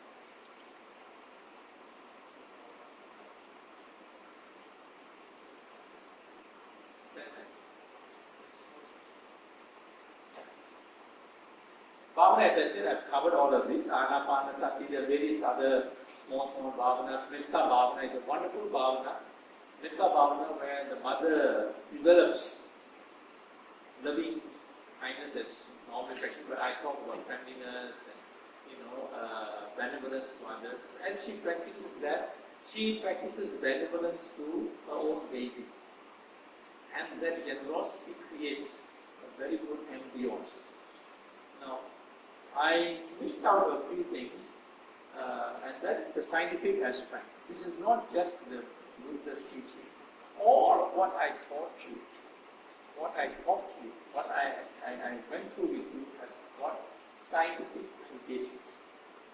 For example, in the haritas, the power of haritas has been proven scientifically. And there is this famous Japanese conductor, Suzuki. He was so famous that everybody wanted to send the child to be under him. And he says, no, you cannot come and register as a child under me. You must register this child before the child is born. While in the mother's womb, then only you are qualified to sign up. And he says, step number 2, the mother must listen to classical music. If you are my student, the mother must listen to classical music every day. Only then you can become my student. And the reasoning is very simple. When the mother listens to classical music, the fetus, the baby, the unborn baby, will be developing empathy for classical music. Naturally, the baby will like an affinity, an empathy, and liking for classical music. All things equal, this baby will be having a high aptitude to classical music. And it's easier for him to then develop from that. That goes back to the Varita concept of the Buddha. That is Suzuki. And he proved all success stories because of that. So nowadays, modern so-called doctors and other experts say, listen to classical music. They borrowed it from the Buddha's teachings on the power of haritas. Instead of agreeing to giving recognition to the Buddha's teaching, they say, listen to classical music. You don't have to do classical music, just listen to haritas. Because the intonation of haritas already giving you the kind of vibrations. It automatically, in that kind of nice sound, create that kind of empathy. But always also plays up, but that is more important. That's one. Then there is Masaru Amato, another Japanese scientist. He played Paritas. And we have the passages from water. He played Paritas. He played, first of all, he took water and he played all kinds of, rock music and hard rock music. And then the water was all completely in a mess. The molecules. Then he played chanting, Paritas, chanting. And he took this water and he froze this water, and when he froze this water, he found beautiful crystals in the water. So the Paritas have got an effect, a positive effect. Beautiful crystal formation, that means all the molecules are in harmony, in order. What does it mean in everyday life? What does it mean? What does this experiment mean to you in everyday life? What is the significance?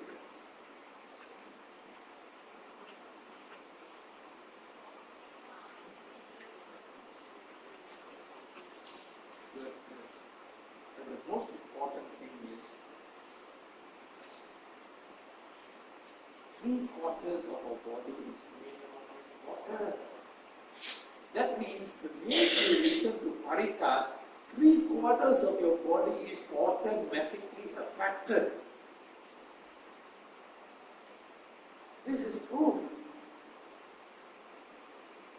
That means your body, your blood, everything is affected. You don't have to do anything, just listen to the Paritas. And if you know the meaning and understanding, even better. If you recite, even better. So these are now proven to be so.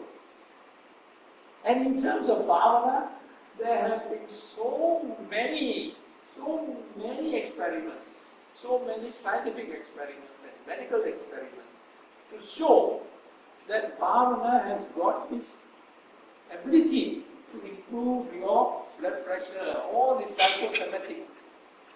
That means the diseases and illnesses that are triggered from your mind automatically is cured. Automatically.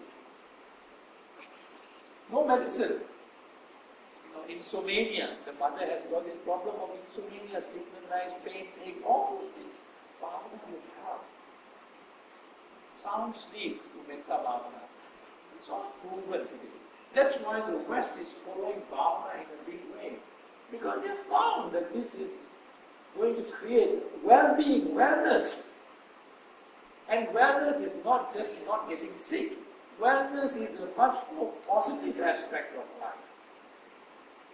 Just because you're not sick doesn't mean you're well. This wellness that we talk about in Buddhism is beyond that. You are even able to create so many other positive vibes. So it's very powerful, and there's enough of evidences. I have shown all these evidences in my book. So it is not just because the Buddha said or just because Dato Kumaraseri is saying so, but scientifically all these things have been proven.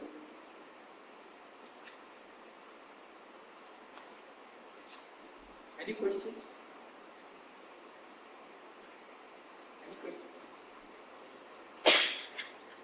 We're almost coming to the end. Now this is only the first part. There's a second part after the baby is born. So we are going to organize that as well and make sure that when we run that second part, which is as important, as I said, the first 5 years, scientifically, modern science is proven, the mind grows fastest during the first 5 years. And after that it is very plateau, very, very general development. So we don't take care of these first 5 years. And the Buddha has referred to this period of parenthood as Pubba Acharya. Pubba Acharya, parents are the first and foremost teachers. It is not the teacher in school, it's too late already. Too late. This you must understand. Just because you send your child to school doesn't mean you are done your job. The job is in the house. The school is the house is the first school, the parents are the first and foremost teachers. This is the vital 5 years. That's why I want at least 4 years maternity leave. And we will have to come to that because society will be so chaotic that they will say they have no choice. But we don't have to wait until that time. We will do before that on our own. How much do you want to earn? What is more important? An extra 5,000, extra 10,000, or your child to be happy, well, and successful? This is the more precious, more valuable. I started off by saying your child is your biggest happiness. Your child is your biggest investment. Your child is the biggest enterprise you have. An additional 5,000 is not going to be. An additional Kentucky Fried, additional McDonald's is not going to make a difference. But this, what we're talking about, will make a lot of difference. We spend so much of time and energy on our physical looks and clothes and McDonald's and all these things. But we don't spend time in these aspects.